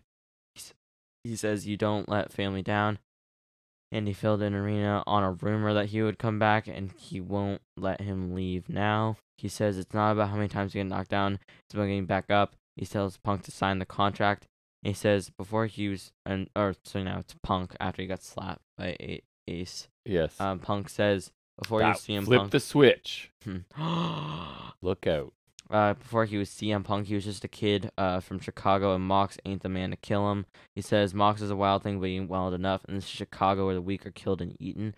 Chicago, yo, Chicago. Oh, this is funny. Punk says Mox can't break his bones or drink his blood because this is Chicago, and then I wrote that tracks. Mm-hmm. You can't beat me up, and you can't kill me because this is Keswick. That's right. If you're in your own town, you cannot die. Yeah. I mean, if I'm in Newmarket, I'm Totally screwed. at risk. I am totally exposed, but I'm in Keswick, so you best believe I'm untouchable. Early 2003, Steele joined, at least this part is relevant, right? He had a bunch of places, but joined Ring of Honor, reformed the Hate Breed with CM Punk. Oh, so he tagged. In March, Punk and Steele faced Punk's enemy Raven and another student of Steele's, Colt Cabana, in a tag match. So he did, in fact, wrestle many places. NWA Total Nonstop Action. This one cetera, picture, the Wikipedia picture of him is really funny. Sorry, were you done summarizing? Yeah, he looks like constipated or something. That's the picture I just had, too. So, all right, I'm assuming a lot of people love this Punk promo. I struggle because I really don't Pander. that too, but I just don't see him as a sympathetic character. If that's what you're trying to sell me, it's not going to work for me. I don't have sympathy for Punk. I don't think that anybody did a bad job here, Ace Steel included, but it just doesn't work for me, right? I guess the point here is Punk has flipped the switch and now he's set off and he's determined and angry and whatever, but he just was pandering so much here, and just I don't have sympathy for him. I don't think I like him as a person, so I really struggle with him when he's pandering babyface Punk. But I have all kinds of time for him when he's smart ass, like insulting heel Punk. So I was not a fan of this. I don't know about you. It was all solid. I think I agree. I thought Punk spoke good. A lot of pandering though, which I'm never too crazy about, especially towards the end when it seemed less about Mox and more like, this is Chicago and I'm from Chicago and Chicago. I think he was really looking for like an iconic moment here and even being in the crowd and standing, and I don't think he got it. I think it's a cool visual, but right, yeah, I don't think it was. I think he thought he was going for something iconic, and you can't beat me in I didn't Chicago. See it. Right. I was looking at the What Culture list, and they agreed, like, because they always do like what should happen at the pay-per-view, and they're saying like, yes, Mox what should should win. and what will, yeah, Mox should win, yeah, and it's like, so what? It's Chicago, like you can't always have him win Chicago, right. like it can't always be this, you know. So I really hope more than anything in the world that Punk loses. You think Punk's unhappy now? Yeah, have him lose twice in a row to Moxley and see how things go. I would absolutely love nothing more. The smile will be misplaced for sure. Oh yeah. So Ace Steel did a pretty good job considering I don't know him. I thought his whole speech to Punk was great. Whether I wanted Punk in this match or not, I still don't. But he did a great little bit there. Almost got me amped for a second. I thought Ace Steel did a great job despite like how I feel about the whole thing. I think he did a great job, so credit where credit is due. Yeah, he was good. That brings me to it though. Even though I expected this to happen for sure, I'm very disappointed that this is what we're getting. Because, I mean, I expected it, but I didn't want it at all. Because as much as I love Mox, he's far more than Punk. He's probably still my favorite. Moxley, that is. I'm once again regrettably betting on Punk. I don't want to, but that just seems what's going to happen. Mox proved me wrong tenfold the first time, so I'm hoping more than anything. I would love nothing more for him to prove me wrong again. But it just seems more likely this time, you know, like Chicago, blah, blah, blah, blah. Like, I would, if I was religious, I would pray 1,000 times for Mox to win, but like I don't think it'll happen. No, which I don't. Sucks because I don't think so either. I can't see Punk losing twice in a row to the Mox same guy. deserves a much better run. I don't know what they need from Punk anymore. Like I guess he's still ratings, but honestly, like they could do fine without him. They did fine with it. They did great without him. For like that's proof that he's not a necessity. Sure, he's a draw, but he's not. So I don't really know what they need him for anymore. Probably sells a ton of merch. I found out later Steel got fined for the F-bomb, so that's kind of amusing. Yeah. And speaking of another old guy, JR sits down with Christian and Jungle Boy. Boom, segue. Not great, but it's a segue. Christian told Jungle Boy that Jack will realize he's not in Christian's league. Then Jungle Boy talked about how he cared about Christian. He said felt very familiar and he loved him. But whether or not Christian cared, he made Jungle Boy feel like Christian loved him too. Christian said that this is the real him. He said he's not there to be his friend or his father. He's there to make money, which is why he's managing him. Jungle Boy said don't talk about being a father to him. And he said that his father taught him how to be a man. And Jungle Boy said he won't be wrestling Jungle Boy. He'll be fighting Jack Perry. This was really short. It was very short. Yeah, and also I feel like it's been a while since we've had one of these.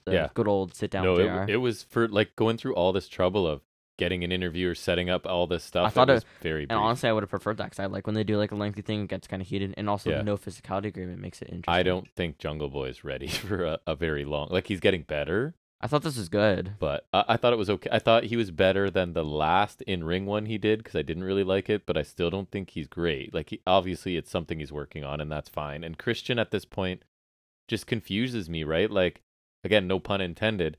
But where did the edge that he showed up so early in this feud go, right? Like, I don't... Now he's basically like...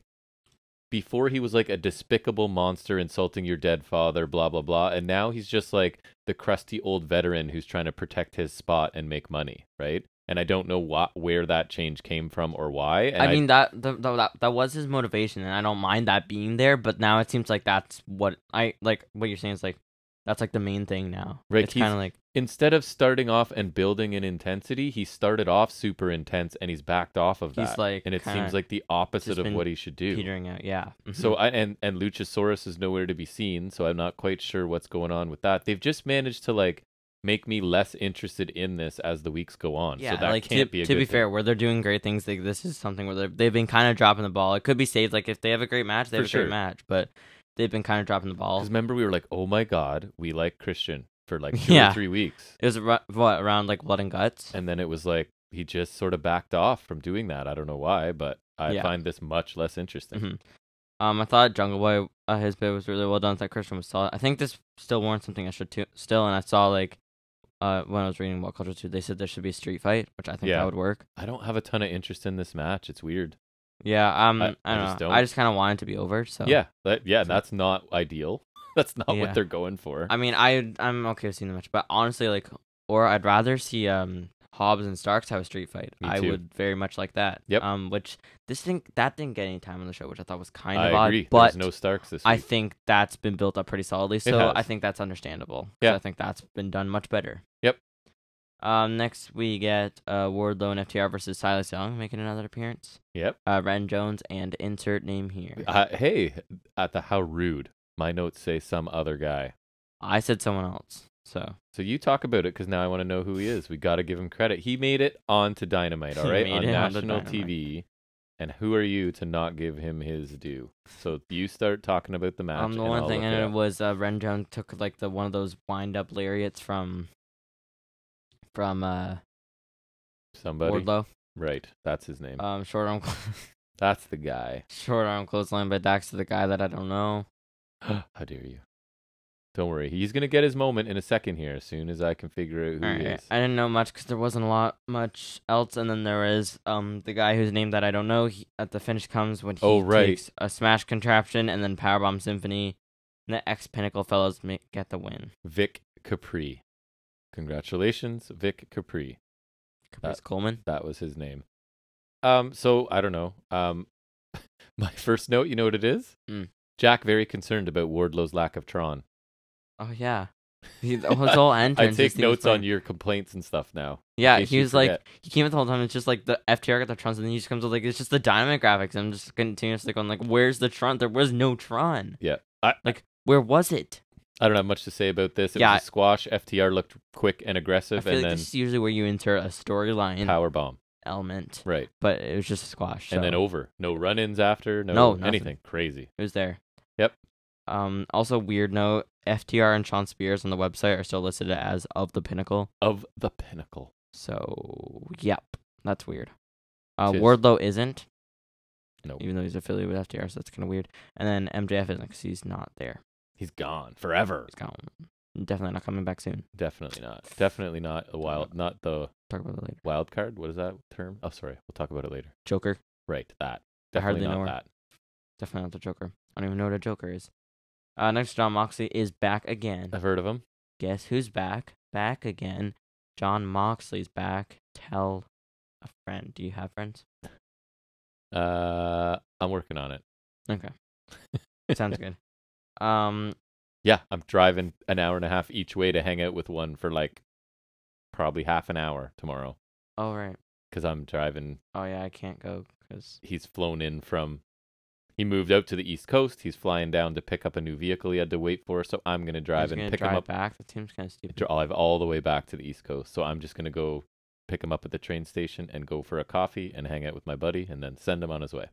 I would totally go, but I can't. That's okay. It's just him. So yeah, I know, but still. Yeah.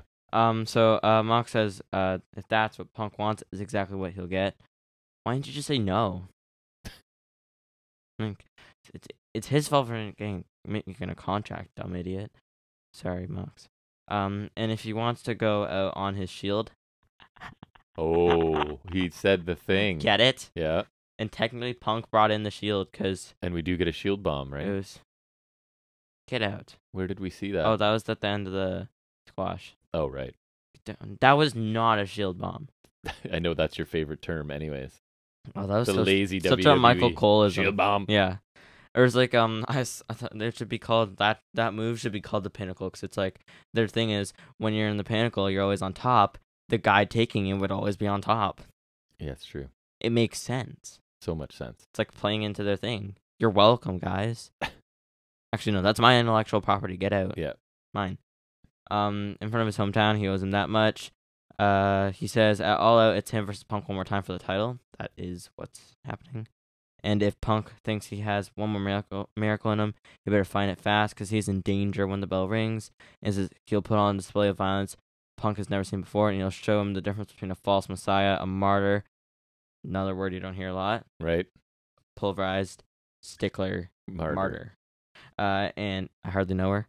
And the real thing and a legend being made right before your eyes. All I had to say was short promo, but Mox delivers again. Love it. Just the intensity is always that just makes it good in and of itself. And then I liked it a lot more than anything Punk did. Praying to God Mox wins, because honestly, like, that would just Mox deserves it way more than Punk does. I think that's just a gift. Mox was, even just as the interim champion, I loved it. Yeah, I honestly don't understand why, like, he wouldn't win. I feel like, and I have no reason to obviously know any of this, but I feel like he's honestly pissed off about, like, people assuming that Punk's gonna take the title back, and like people sort of, you know, not giving him credit, interim. Like, I honestly feel like he's mad about that, and he's like channeling it. I'm like one of his biggest, and I'm still stuff. doing that. Like, I'm still betting on Punk, and I love Mox. Yeah. So I mean, this is just evidence that Mox is the loose cannon character, right? He's gonna come out and take over whatever segment he wants. Not a lot of people can pull that off, but I think he can. So he's not gonna, like, basically he's fired up. He's not gonna wait to respond to CM Punk. He's gonna do it when he wants to, right? So this worked.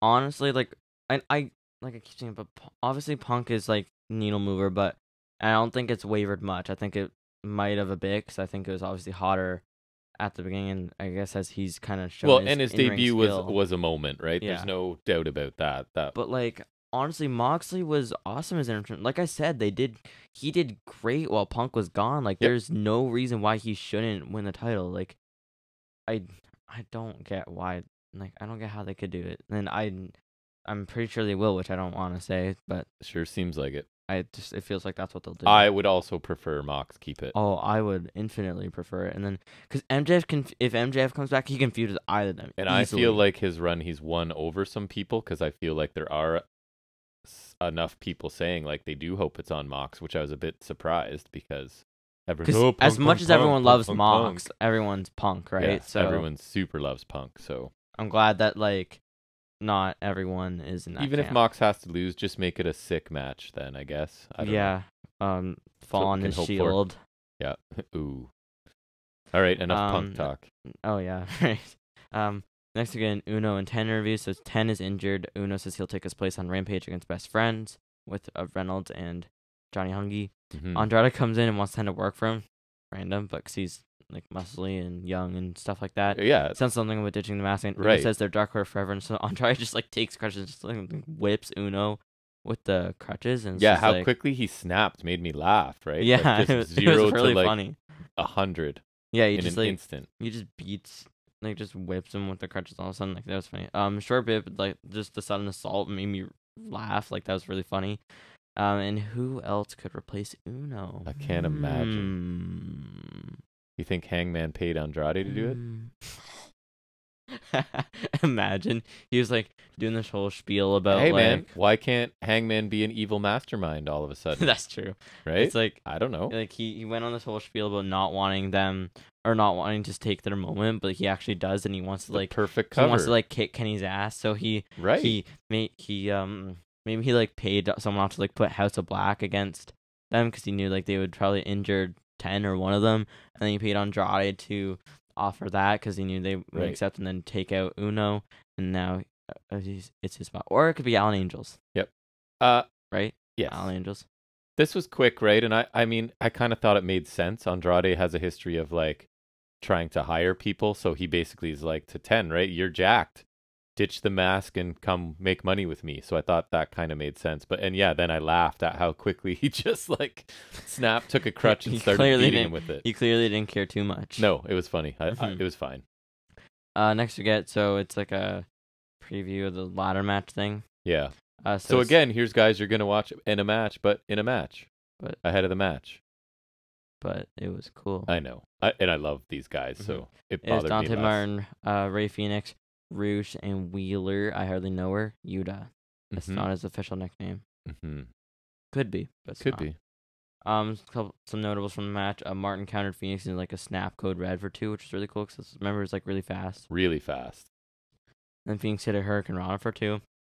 There were multiple dives outside by various people. True. All that stuff. There's a frenzy after the break. Roosh hit like an avalanche German to Martin and kind of hit into Phoenix, remember? Oh, yeah. Mm-hmm. That was cool. Yeah. Looked like Phoenix got like kicked right in the face. Knee strike and a straight jacket pile driver by Roosh to Yuta for 2. Looks good. Martin hit a poison rod of Phoenix. After Phoenix took out Roosh with a rope rebound heel kick, which I love that. Yes. Yuta won by countering the hip toss from Martin into the seatbelt pin, and he picked up the win. I do like the seatbelt pin. I know like what you're it. saying. I don't like that he's like always winning with a roll up. Like that's like his thing. Because like I understand like trying to get that out of desperation, like when you have to resort to that. But Save I don't. That for trying to pick up a win against someone you're not supposed to win against. I don't like that being like his. I agree. I mean, I guess he countered it out of a move here, which is kind of cool, but. Even though like I think it was well done here, I'm complaining about it now because it feels like that's been the thing continuously lately. It's like while it was well done here, I'd like a change of pace. Even if he could like hit some sort of finisher and quickly transition into that as the pin, I guess that's better. I mean, I don't think but you need to use it every time. Yeah, but that would be better. Yes, I thought this was a fun match. How's it not going to be with these 4 guys? It wasn't quite what I wanted it to be. They only got like 8 minutes, right? So it's hard for them to really pull out all the stops. But considering the time given, definitely enjoyable. I don't know why. I just assumed Roosh would win. I don't know why. So I was a little surprised that he didn't. I just feel like he kind of needs it. Oh, I don't know. I had no assumptions going into this. And also, I got spoiled. And I didn't even know this match was a thing because like it just kind of came out of the blue. I think I just sort of... I was just like... I think I just sort of see Roosh as the biggest star of the 4. So I don't know. I was a bit surprised. I could have seen it being Phoenix, thinking like based on preconceived notions. But I feel like he doesn't really need any wins. You know what I mean? Roosh is still kind of new, and people are figuring him out, and I don't know. But anyways, it was a fun match. Just not long enough for me. Yeah, it's pretty good. It was definitely a sprint. Yeah, not a ton of time. They made the most of it. A lot of action. It was pretty solid. Just felt a little too short to get like super into, but what we got was pretty entertaining. It's a taste of what we're getting, right? So in that respect, it was probably successful. Yeah, I saw one for you in the ladder match line in general looks really good, which we didn't talk about. So it's Claudio, Yuta, both Lucha Bros, Andrade, Roosh, Dante Martin, and the Joker. So should be fun. Yeah, and we'll talk about that again later. We will. So next we get a Dark Order interview. Reynolds says, with the thicker beard, if they have to take on 3 guys, then so be it. Hangman comes in, says he wanted the tournament to be their moment. Wink, wink. But if Uno and 10 can't do it, wink, wink. They need a partner. They've always had one, because it's his master plan. Exactly. Like Kip Sabian. Evil genius. Like Kip Sabian said, the most thought out master plan. He's the puppet master. Yeah. Right? New gimmick. Yeah. Puppet man. Silver says it's a great idea, and him and Reynolds walk off, and then Hangman says, "See you Friday." Yeah, I thought Silver was amusing in his little bit at the end. Just his delivery of stuff, right, is funny. It's just funny. Yeah. He's naturally funny. And we kind of saw this coming, right? As soon as Dark Order won in the first round, it kind of makes sense. And the fact that he refused to work with them, right? He wanted them to support them doing their thing, kind of thing. Yeah, not something. It's like he's still aligned with them, but you just wanted to like support them and not like. And it's not a bad thing that this is predictable a little bit, right? Again, no, it's like predictable where I want it to happen. Right. So yeah, it was good. It was fine. Yeah, I saw a little bit happy Hangman's in it. Although I wish he was in it since the beginning, because like I said, I would like him to be in the involved in the House of Black match. Makes Dark Order winning a little more legit. Anyways, this is cool. It should be a solid match against Best Friends on Rampage, but I doubt I'll watch it. I don't catch Rampage a lot. No, and I haven't heard good things about Rampage. This could be solid, but like I don't think I need to see it. Makes the Falls All Out clear, but I ain't complaining because I do want the reunion showdown thing with the Hangman and the Elite. Yeah, I'd have time for that too. That'll be Julio. Aha. Main event. Speaking of the Elite, let's go. Got him again. Will Ospreay, IWGP US champion and New Japan Strong Tag Team champions. Aussie Open, which is Kyle Fletcher, the skinny guy, and Mark Davis, the guy with the mustache. The Haas. He's a Haas. Mustache. It's a good old-fashioned Haas. Versus the Elite, which is Kenny Omega, and the Young Bucks, which is Matthew and Nicholas Jackson. Correct. Did I mention that the other people were United Empire? Yeah. Anyways, they had the match last week, which is good, and then the Elite had the one before that. That was also good. Yeah, this tournament's provided Dynamite side. Much entertainment. The Dynamite side. Yeah. Not the Rampage one. Well, I watched that was Trustbusters. It was fine. Trustbusters. bad in my mouth. This is a tournament semifinal or a Dynamite final. Yes. Whichever one you prefer, which is the semifinal. Because that sounds better and makes more sense and is technically accurate to what a bracket is. Being there are 2 matches left. So notables, there's a lot of back and forth between Ospreay and Omega. Omega's early introduction, first of all. Oh, Omega's introduction was hilarious. funny. Yeah. It was very Will Ospreay centric, which is funny. It was just like stats, all slights at Will Ospreay. It was really funny. Gotta throw in the North Carolina bit. I don't remember where or why that came up. Like, it's always been part of the intro thing. I don't remember why. Me either. And it started like Ospreay just kind of booted him in the face right off the bat, and then they kind of just had like a fast back and forth. Eventually, when Ospreay's attacking Omega in the corner, Young Bucks throw him off, and they kind of brawl with Aussie Open a bit. Aussie Open catch dives from the Bucks and then sandwich Omega in between them, and then Ospreay once again nails that Sky Twister press at the outside. Looked awesome. Which is it's beautiful, perfect. After the commercial break, Mark Davis is taking it both the Bucks with some continuous offense, which I thought was pretty cool. Nice little bit for Mark Davis there. Aussie Open hit that fireman's carry, dropping him into a kick, and then the power slam, Davis holding him over his shoulder, and then Fletcher, it's a diving cutter for 2, which with Omega breaking the pin, which is cool because they hit it last time too, but it was a little shaky. So this one, it wasn't as they clean. really nailed it. Yeah, they did. So I thought that looked really nice. There was a nice wheelbarrow face twister to Ospreay by Madge, just like kind of the snap on that looked really nice, and Ospreay sold it really well. So then later on, Omega hits a Snapdragon suplex to both members of Aussie Open, not at the same time. That would be weird. And throws Ospreay out, but he skins the cat back in. I don't know why that's the term, but that's how it is. It's just like he's hanging on the top rope and he kind of like flips back in. He hits he does this super kick where he's behind a guy and he hooks his leg around to still kick them in the front of the face. And I don't know why. Is that a hook kick? A really cool. I don't know. I guess it's kind of like it looks like his heel hits you right in the face. Yeah, it's just the way it's really cool. I remember seeing it in the New Japan recount videos, and it's just really cool. It's like this hook around kind of super kick thing. It's really nice. But Omega catches an Oz cutter attempt and hits goes for a Snapdragon, but Ospreay flips out really fast. That was ridiculous. That was really cool. And then he hits a Hurricane Rana. He goes for a cartwheel moonsault on the inside. I forget what they called it. It's just he cartwheels over and moonsaults over the ropes, just from a standing position, which is really cool. But Omega sidesteps and hits a Snapdragon on the outside, so that's pretty cool. Yeah, so Ospreay lands on his feet off of that, and then immediately gets hit with a dragon. Yeah, that was really cool. Yeah. What I thought was also pretty cool is a delayed double superplex by Aussie Open to Omega. That was cool. Just it was kind of interesting. They just held him for a second. It just looked cool. It was. Nick broke the pin. Then Ospreay rips off Omega's shirt. And he actually looks solid. I thought it was they just revealed he has rib tape. He's just and that's kind of cool if the idea is he's trying to hide the injuries that will get targeted, right? Which I think is smart because that's always the thing because he's got shoulder tape, thing and he's tape. got the rib wrap, the typical stuff. So and so Ospreay targets the midsection lower back. He does the spinning pendulum backbreaker, which he's done before, which looks cool. Nick goes on a hot tag flurry, not the kicks that I like, not the still his hot tag was no, crazy. It was awesome. It was sick. It's just not the typical one I liked, but it was just continuous sick moves. There was a destroyer in there. There's a moonsault DDT on the outside that was in there. A lot of stuff there. Ospreay hits a Snapdragon to Nick, mocks Kenny's taunt as he aims for a V-trigger. But Omega comes in and they trade shots. Then later, United Empire set up for that assisted cutter that won them the match last week. But Nick counters it by hitting Ospreay with a cutter. Yeah. So that was really cool. Young Bucks just kill Fletcher with a bunch of corner strikes.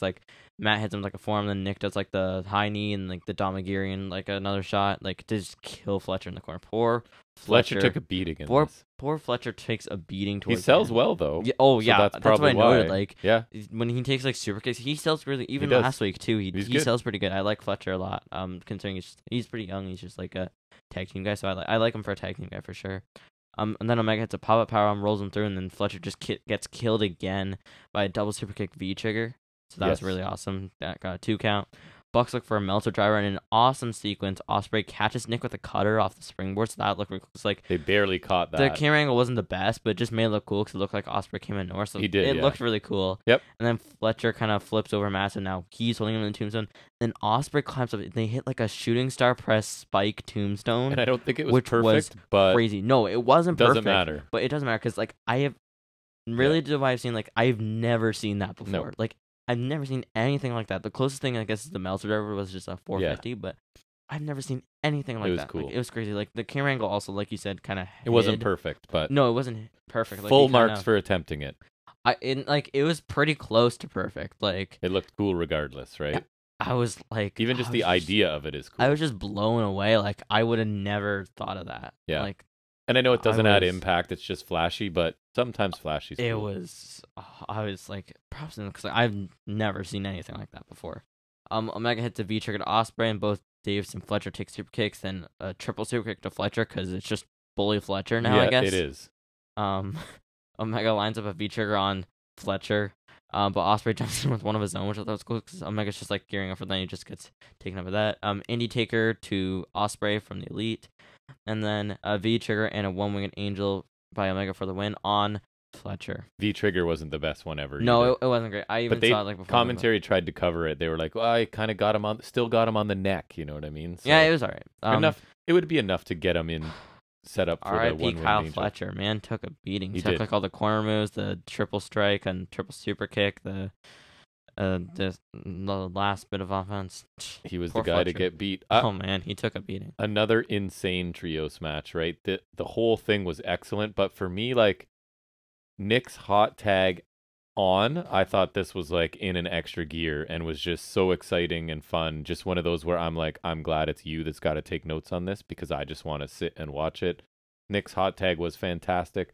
Ospreay's just so good and so clean, right? Like he just nails everything.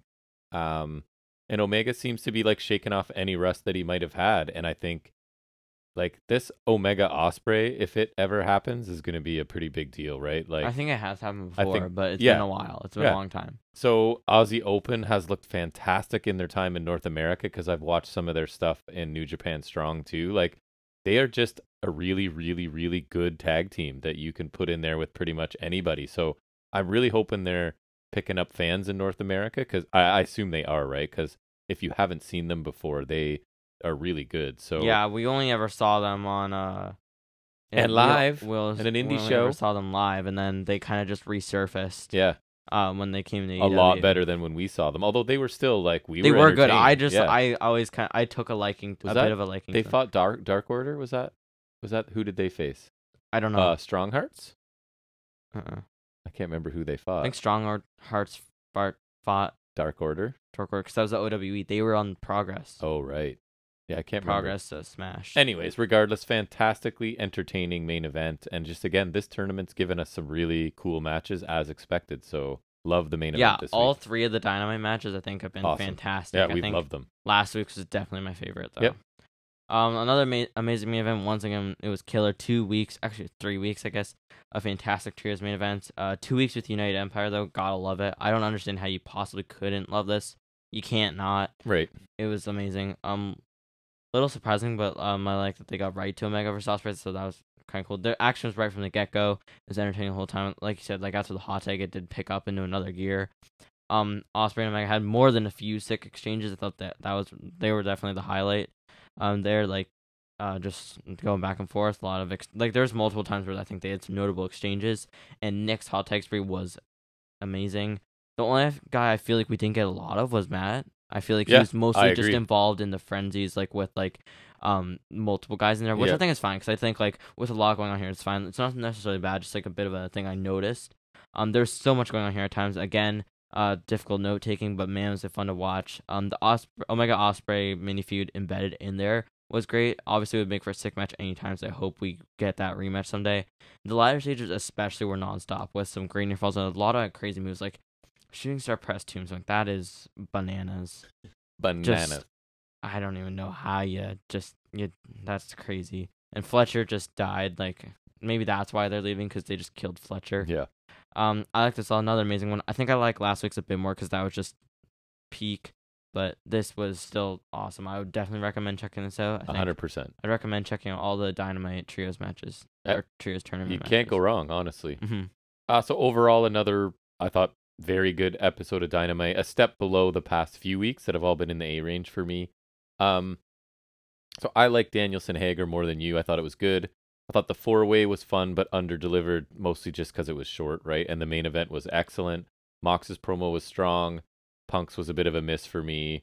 The Miro stuff was good enough. So I was still had a really good time watching this show. So it was a B+ for me. Not quite an A-level show, but very, very close. There wasn't anything that I thought was really, really bad. And an amazing main event. So a B+ for me this week. Very entertaining show. Mm-hmm. Yeah, I thought it was a solid show. So I thought the opening with the Mox promo again was really nice. Just scrolling back up. So first segment, I thought Mox promo was awesome. Jericho was alright. The wingman thing was fine. United Empire like that. I liked the Kip Sabian thing a lot. Miro was great as well. Punk was solid, but not my cup of tea. Christian Jungle Boy was okay. Mox Part 2, love that too. Too Mox, too furious. He is furious. No? Yeah. Fast and Furious. I'm aware. Okay. Yeah, I've heard of it. Dark Order stuff was alright, like with Hangman went on. That was solid. And then as far as matches go, I thought the first match was okay. I didn't love it, but it was alright. I'm not gonna say it was bad. It just kind of bored me. Women's match was solid. Squash match was that. I thought the four-way was fun, but it was really a sprint, so you don't get like it was fun, but you don't get a lot of substance out of that. I feel like. Right. And then the main event was awesome. I would never run out of good things to say about that. Again, like another one I loved. I would definitely recommend checking it out. Like I think that's the only thing like that you must watch. I think last week's was a little better, but I still love this a lot. I think the show was a little below last week, so I think we get another slow decline with a B+. I think, yeah, but still good. Higher end. I think it was still a good show. Yep. And I gotta love the main event again. Absolutely. All right, well, that wraps up our AEW Dynamite review, and we'll now move into a little bit of trivia in a segment that we like to call Off the Top of His Head.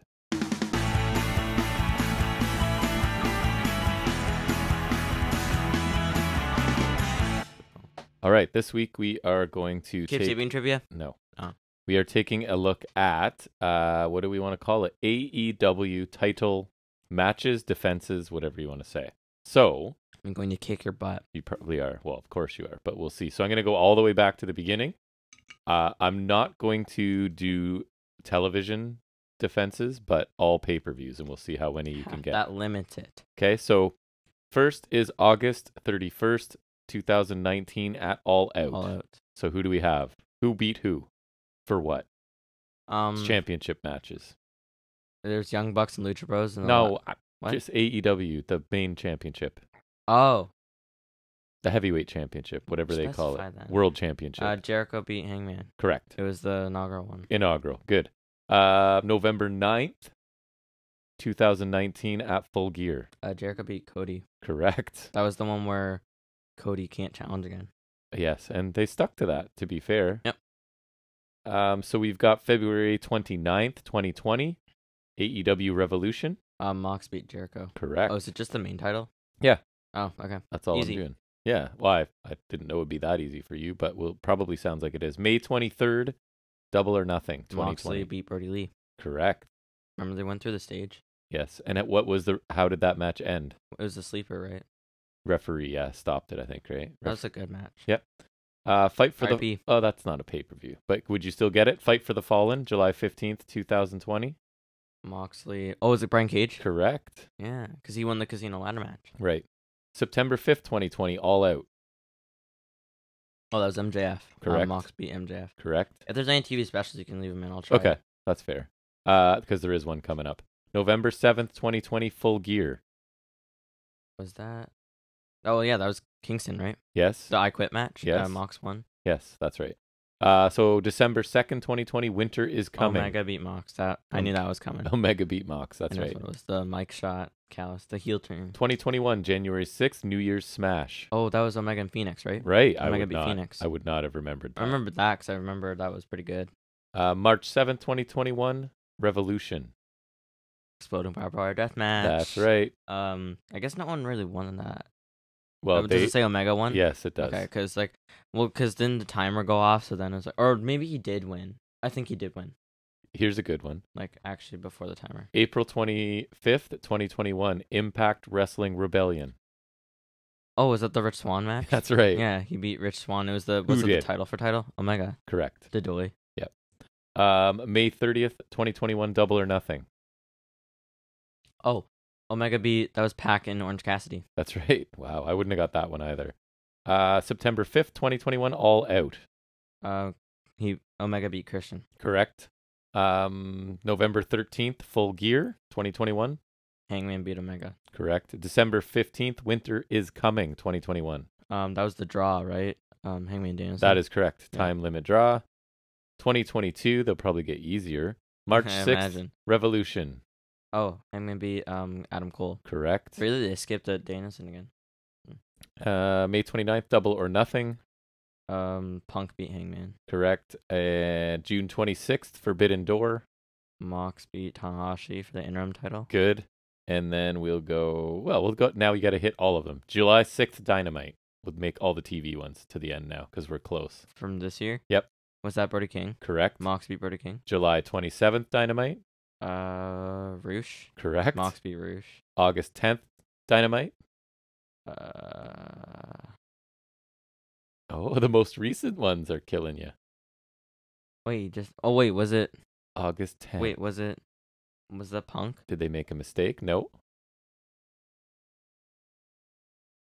Oh, Jericho. Correct. Mox beat Jericho. And then Oh, August man. 24th. That was Punk. Good. So you nailed all of them. But look at that's a pretty nice.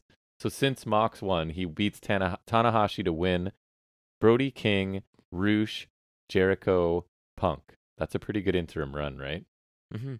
Very good. So you nailed all of Hopefully those. I thought you might. Well, yeah, hopefully he keeps going non-interim. That is the encyclopedic mind of this boy with wrestling. He remembers all of it.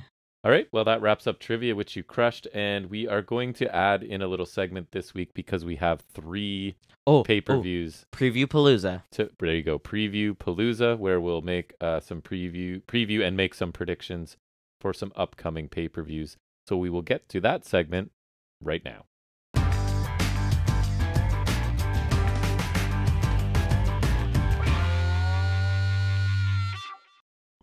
And this will probably be like the only time we do this because it's like, I don't know, how often do you have like three things that we got to preview? Because sometimes there's things. And I'm hoping to publish this a bit early so that people can hear the preview before the whatever one takes place today. So it's at like 1, so it's like almost the middle of the day. So I'm hoping to get this out before 1 so that our previews are actually before the, but whatever, it doesn't really matter. So what's talk to us about what matches there are. I got the whole card because I don't think they really made any additions last night, which I thought they might, but I don't think they did. There's only like 6, I didn't hear anything. Which is weird because they got like 6 and then AEW is just like huge. It seems like AEW has a million matches going on, which is fine. And they also do less pay-per-views. It's not like they have a monthly thing.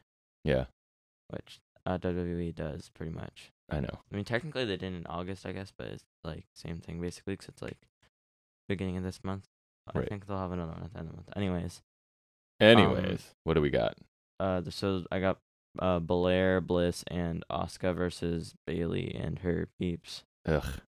Which is Kai and Sky. I mean, so. I'm groaning. I'm happy with Bailey's team, but I don't know. Bliss is not my favorite, but I'll take obviously Bailey's group. I just think like they already didn't win the tag titles, right? Yeah, I think you kind of have to keep them strong. So I'm taking them too. Exactly. You can't have them not win the tag titles when it looked like that was completely set up for them to win it and then lose this as well. So yeah, I'm pretty confident. And they already beat Bliss and Asuka in that tournament, so it's kind of like they should probably win again. Yeah. And Belair doesn't have to take a fall, so. There is a podcast I listen to that when they do their picks for stuff, they also do, I forget what show it even is, or I'd give them credit. They do confidence points as well, right? So if there's 5 matches, you can assign it 1 to 5 confidence points, and you get those points if you're right. You know what I mean? Nice. But anyway, sorry, go ahead. Then there's Edge and Rey Mysterio. It's teaming for the first time in 20 years or something like that. Again, they did win the old tag titles. They did. So they were the second ones after Benoit and Angle. So how many years ago was that? 20. 20. Amazing. Yep. And they're facing Judgment Day, which I know is super exciting. That is not a match I care about at all. No, I don't see how Edge and Mysterio don't win because, like, what else happens here? All right. If you're taking them... No. Dominic heel turn. Yeah. Yeah. He is going to become... I'm gonna do that. So he is turning into his real father, Eddie Guerrero. Yeah, I'm gonna take Judgment Day. Then I just forgot or remember. I was gonna take them to be contrary, but I'll take Judgment Day as well. I think like same kind of thing. They have to do something at some point. And why does a like thrown together tag team of Edge and Mysterio need a win? Why does Finn Balor have to get bogged down by this? And it's not the Vince era, so things could proceed a little more logically than we're used to, right? Instead of me going like, buddy, you're thinking logically, that's not going to happen, right? Why are you even thinking that? Now it's possible. Balor has to be involved in this. It's so stupid. Like now I don't even like Finn Balor anymore. It's just that group is just, I don't know, they're not super interesting to me. I guess Ripley Dominic thing is the most interesting, just to see where they go with it, but it's just more interesting with... It was better with Edge because at least like I don't care about Edge, so it's just like, yeah, okay, everyone Edge, I don't care. Yeah, I'm not super into the Judgment Day. It's not even like we're getting a purple Demon Balor, so no, definitely not. If we got a purple Demon Balor, then I'd be okay, but yep, we're not. So I'll take Judgment Day too. Judgment Day. Sorry, the Judgment Day. How dare I? Yeah, I don't like that name. I don't. They insisting on the. I get it because it's like differentiating from their pay-per-view, but. When's the last time they used that pay-per-view? I'm pretty sure 2009. It sounds forced to me to say it every time. 2008. Like it's been a decade or so. So it's not like anyone remembers or cares. Matt Riddle versus Seth Rollins. Now that match should be fun. Yeah, that could be. That's probably the one I'm looking forward to second most. As I'm I'm more looking forward to Baszler because it's her time. Just unleash Riddle and let him work his style. Yeah. And, it's actually kind of a tough one to pick. It is, because I could see, like, Riddle getting a win, Matt Riddle. But, like, that's more just referring to his last name. Yeah. Like, Rollins or whatever. But I do want... Also, here's hoping no freaking Rollins soon. Yeah. That needs to happen.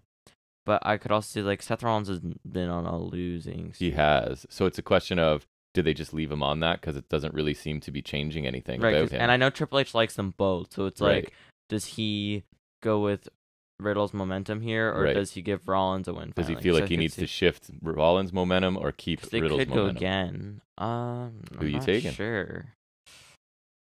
I will go on the record. Then I'll go first. I'll take Riddle just because I think they're gonna try and elevate him a little bit, and maybe get him away from Randy Orton or less reliant on Randy Orton. That every one of his promos isn't about Randy Orton. It's really annoying that he uses the RKO so heavily now. He doesn't need it.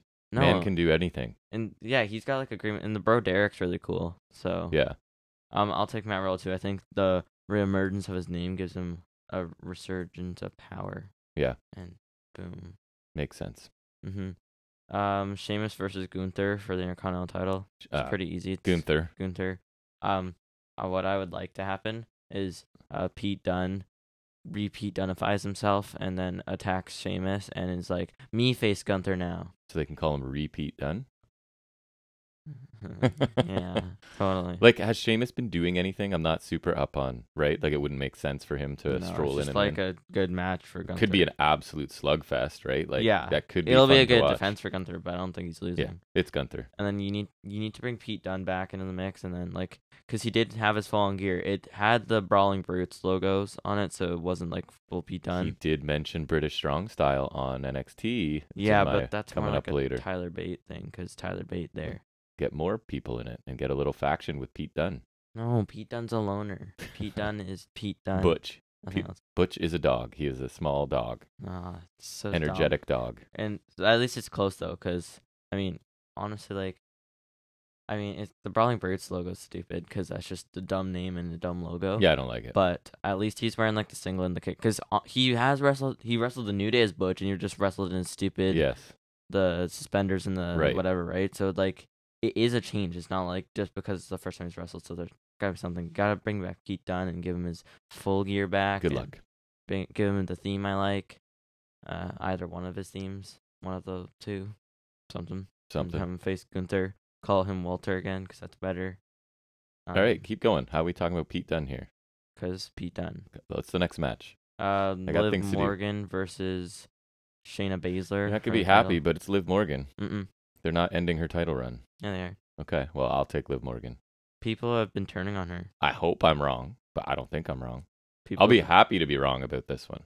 Yeah, people have been turning on her, I've seen. So I don't know why, because people love her, but So that's fine that sucks. they're turning on her, but I don't see anybody getting super behind Baszler right now either. So because she's a heel. they'll just sort of do even if they are souring on Liv Morgan, they'll just do like a sort of I don't holding know. pattern until they build somebody to take it from her. I think, I well, hope because so. Triple Again. H likes Baszler, and Yes. also I don't know how you have her get past another like legit badass when she barely squeezed by Rousey. So Maybe that'll be her gimmick, is that she somehow. That's a crappy gimmick, Well, and maybe it so. was done horribly at SummerSlam. It did the opposite of a good thing for her image. I just don't. It doesn't feel to me like they're going to abandon Liv yet, so No, I'll take. It Liv feels Morgan. like Baszler's time. I It's hope Baszler. so. I will be happy to be wrong. Baszler. I will be happy. That's to all be wrong. today is. It's Baszler Day. Nothing else. No one else is getting a crowning moment. Just Baszler. I hope so. We'll just see. Baszler, and then the main event, the Roman versus the other guy for the big title thing. Who's the other guy? Drew McIntyre? Yeah. It's Roman. I've heard people trying to convince, like themselves, it feels like, that it's Drew McIntyre, and I'm like, really? I mean, again, I'm only sort of watching some main roster stuff, usually the beginning, so I'm not getting Drew. He's usually near the end, I would imagine, but I'm not seeing it. I'm not seeing signs Other of than Roman that Kevin losing. Owens promo, that was pretty good. It was sweet. I don't know, because You're actually contemplating not Roman? Interesting. because it's like this would be like, because he still hasn't gotten that crowning moment everyone talks about, like, because obviously it got screwed up a couple times. Yes. So I don't know. There's that, but then also who wins in their hometown. Well, or and Bloodline is close to still their just hometown. a dominant storyline, right? That are But involved in everything. They did just like beat the crap out of McIntyre. They So did. maybe it's like the opposite of the thing you talked about Christian, Right. where now he has to get his comeuppance. So I could see it being McIntyre because who else? I don't know what they do. Cody. now. But that's too long. They'll wait. I think. I don't know. I don't know. I could see it going either way. So pick one. I'm taking Roman Reigns confidently. Fairly confidently. Again, Alright. if I'm wrong, I don't really care that much because it's been a long Bloodline run. Yeah. And then I can see them setting up the demise of the Usos too, which I'll kind of touch on. We went down on the women's one, so I'll take McIntyre just because. Nice. I'm like half confident. Right. You're going out on a limb with that one, I think. But yeah, a little bit, but that's okay. There's a decent chance. Take a risk. It's a little 50-50, in my opinion. I could see it going either way, so we'll see. I think it's like 70-30 is what I would say. For Drew. If I had to no, definitely not. Oh, Money in the Bank cash in? No. No. I would still like to hold out hope for Rollins, but I honestly don't feasibly see how that happens anymore. Not yet. No. All the good opportunities that made perfect sense have passed them by. They can create another one if Trips really gets on board with Rollins again. He'll find a way. Which he should. Maybe. Rollins hasn't had like an awesome run in like a while. Yeah. He's not been doing a whole lot. No. He hasn't held a title since January 2020, which is a tag title. He hasn't held a singles title since he lost to The Fiend. He's kind of gotten pigeonholed as one of those guys that doesn't need a title to still be on TV all the time and do stuff. Which isn't great for him, but no. I mean, it's good for his longevity and getting time probably, but I don't know if he needs to be in that not stage good for yet, his though. legacy. No. Yeah. I mean, he's already got a good, but whatever. Anyways, next we have NXT Worlds Collide 2022, yes, we do. which is tomorrow at some point in the afternoon. I don't remember. Anyways, you go ahead. I'll find out. I think that 4 maybe. Yeah, I think that sounds right. So first we have Ricochet versus Carmelo Hayes for the North American title. I don't really see any like main roster guy taking the title. So that match could be fun. And also, Ricochet's held the title before, so it's not even like he's coming back to win something he hasn't held. It's Mello. He's red hot right now. To me, I'll talk about it in Highspots and Restholds. He is the A-champ. I know that's his gimmick, but I kind of agree with him. He's way more interesting. And I don't see any signs of him losing right now, so I will easily take Carmelo Hayes. And yeah, like they're just not going to slap a title on Ricochet when he's got nothing to do with NXT anymore. I don't think. So I'm pretty confident in Mello. Yeah, me too. And then, I also took Hayes because, like, I don't know. because he's awesome. Doesn't seem like it'll be a sick match, but I don't see Ricochet winning. No, me either. And then Carter and Katana Chance versus Dewdrop and Nikki Ash for the tag titles. Same thing. The Chance and Carter just got those belts, right? And again, you've got just a group that has nothing to do with NXT coming back. I can't see the title changing hands, so I'll take I was going to say baby faces, but I don't even know. I'll take Chance and Carter. I think so. Why wouldn't they be the baby faces? I think they are now. So 3:30 Eastern time is the show. Oh yeah, because I think the pre-show's like half an hour. Yeah, these picks are kind of easy because I really agree. I don't see somebody showing up at NXT almost unannounced, right? Like on a few days' notice and winning a title. Could happen, I guess. So next we have Gallus versus Pretty Deadly, which I don't know why those two teams are in there, versus Brooks Jensen and Josh Briggs versus Creed Brothers unifying the tag titles. I am Creeds. Yeah, Creeds. Yeah. They're awesome. It just makes the most sense because they're like, I feel like you're also gonna like, they're the ones that are being built, and you're gonna continue with that. I think. Like, I would even say the second most likely would be Gallus, because I would put them ahead of, like, Jensen and Briggs. And, like, yes, obviously, I still think the Creeds are winning very much. But, like, if I had to rank the chances, I would put Gallus second. Yeah, because Jensen and Briggs have championships now, and I don't think they need them. And I don't think it's doing anything for them or the titles. It's kind of hurting the titles. And Creeds are the team they're building up as this legit, tag team. And they are really, really good. So I think this is, like, another feather in their cap sort of thing that they win this match. So I'll take the Creeds pretty easily. I mean, it is more interesting that it's a 4-way, but it's kind of weird that two teams without titles are in there. But Pretty Deadly just kind of seem to be there for like almost comic relief sort of stuff. Like I don't see them, even though I really like them, I don't see them as a credible contender. No, I think they made more sense as champs in the UK where it's like a smaller pond, so it kind of worked a little better. Yeah. Even then, I was a little skeptical. Next we have Mandy Rose versus Mako Satomura versus Blair Davenport because she's there unifying the women's titles. So I'm going to make a weird pick here. I'm going to take Davenport. Really? I am. Just because I think they have to be approaching the time where they see that the Mandy Rose experiment isn't working. And I was actually a little open to it, right? You were always no. And I was like, whatever, maybe she gets better and maybe it's not been a very exciting title run. She's been around for like, I don't know, like 7 or 8 years. Like, like it's been a while. Like 2015. Like, okay, 7 years at most. And Mako, I don't think they want Mako in NXT. She doesn't need to be there at all. So I wonder if she's going main roster or what she's doing. So to me, it's kind of like they just brought Davenport over. They can slap the title on her right away. She has instant credibility. Wasn't she just competitive with Indy Hartwell, though? And, I mean, she won in a very short match. Indy got some offense in, but it was a quick win for Davenport. I don't know. I feel like, because to me, I don't know why Davenport's in this match if it's not to win it. You know what I mean? It seems really odd that they just threw her in there. I think I agree. I'll take Davenport. I don't understand if she's not winning. I guess, because I don't feel like the other reason she's there is to take the pin, right? But I don't know. I guess if they want Mandy to retain and they don't want Mako to have a loss, they have her pin Davenport. But so that's possible too. I'll stick with Davenport though. Just I'm kind of going up. My confidence is not high on this one, but I think it could happen, and I just don't understand why she's there. I'll just to be different. I'll take Satomura because I kind of thought it would be her. So I'd be happy if you're right. Go Satomura, and then you could kind of have like another decent run, like kind of a dominant run, and then you build someone, or like then Davenport can get it, I guess, because I think it could be Davenport takes the pin. Right. So. Yeah, I think it's definitely possible. I think I saw a thing that Mako Satomura was in WCW. I know. Yeah, I saw. That's crazy. I know Satomura doesn't like need to be in NXT, but I also don't see her doing much on the main roster because she is like older. Like I don't. Wow, she was on Nitro in 1997. Yikes. I think she was like 19 or 20 at that point. I don't see her doing a lot on the main roster, so I feel like this is where she could be, where like, and then she can also like that's something helpful for the new people, like, you know what I mean, like working with Mako. So that would be useful too. So who are you taking? What's your Satomura? Okay, you're taking Mako. I got Davenport. Yeah. Got it. All right, next. Breaker versus Tyler Bate unifying the main titles. As much as I'd like it to be Tyler Bate, I don't think it's Tyler Bate. Ditto. It's Braun. I would love it to be Tyler Bate. And Braun's not doing a bad job as champion. He's not like, I'm starting to find like his match, there's not a lot of variety in a Braun Breaker match.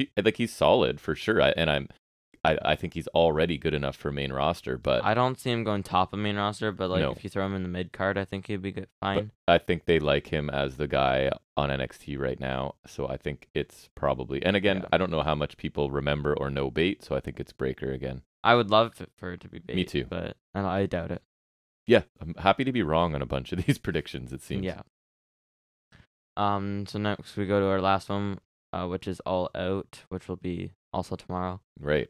And the one so- I'm most excited for. I Yeah, assume we have you like are as a well. lot of matches here. All right. 3 on the 0 hour, which is the pre-show. So you have Hook versus Angela Parker for the FTW title.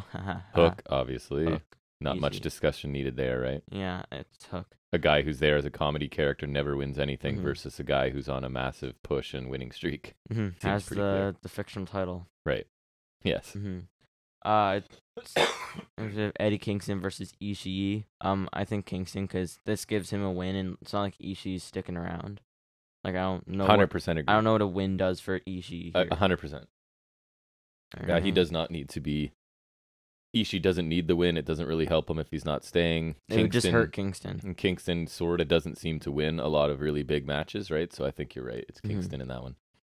And then our last one from the 0 hour, which is Pac versus Kip Sabian for the All Atlantic title. This one's a little bit tough. It is tough. I agree because I could see it going both ways, but I'm gonna pick my boy because You'll take that's Sabian. what I'm doing. And you suggested that. Yeah, because I don't understand how you do all of this for this long. Not that it was like a dominant storyline throughout No, the it's shows just or like a anything, subtle but- thing. It's been like a year he's been doing that. Right. So do you bring him back and in this dramatic quote unquote reveal and then he loses in his first match? I guess I'll take Sabian as well.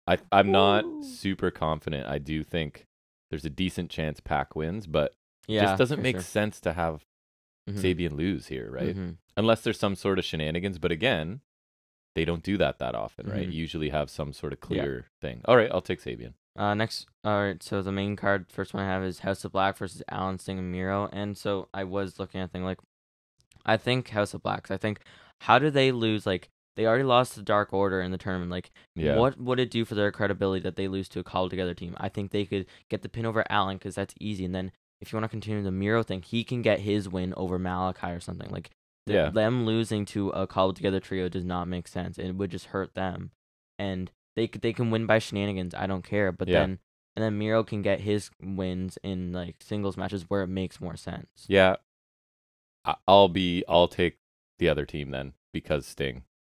Yeah, And I that's feel true. like they just want him winning. Well, he doesn't have to lose. Right. So I'm again, don't care if I'm wrong, like House of Black a lot more, but just I don't know. I Yeah. think they lose. I think that it's gonna hurt them so much, and that definitely won't help Malachi Black. No. Next we have Ricky Starks versus Powerhouse Hobbs. No stipulation, unfortunately. That one should be fun. This one should be fun though. Yeah. I'm gonna take Starks. Me I think too. It kind of Just based on the positioning and how they're. and I think he's definitely gonna shoot up. He the seems card like more. the guy they're putting more focus on, right? I think And Hobbs will do solid in the Me mid too. card, but I think like at least like especially in the near future, Starks is going up faster. I think they're at this point they're seeing what they have in Starks and they want to see what they can get out of him, right? Because Mhm. he's Yeah. he's kind of other than not being super big, he's kind of the full package at this point. Oh yeah, right? no, he's totally come into like a. He's great. Yeah, he's been great lately. I really wish there was a stipulation here just because I think that would make it better. I mean, who knows? Maybe Starks wins, Hobbs wins rematch. Like I could totally like obviously I don't love the 50-50 booking, but if they want to run this back again with something Yeah. else on it. I hope it's can good. It's a totally do it. very much a contrast in styles, right? Which I could like. So I'll take Starks as well. He just I'm- feels like the rocket is strapped to his back a Absolutely. bit right now. I definitely wouldn't be minding like the old tag team split trilogy of matches. Yeah. 'Cause, like a la DIY. Yep. Once Insane. Blah blah blah. I'm interested to see Hobbs get like a bunch of time on a pay-per-view too, to see what he True. does in a longer. To be fair, Starks really hasn't either. Like No. other than their tag title match, like I Yeah. don't remember times where they've been like prominent on pay-per-views. So So I hope they get like 15 minutes, 12 to solid 15. amount of time. Yeah. Yeah, something like Mhm.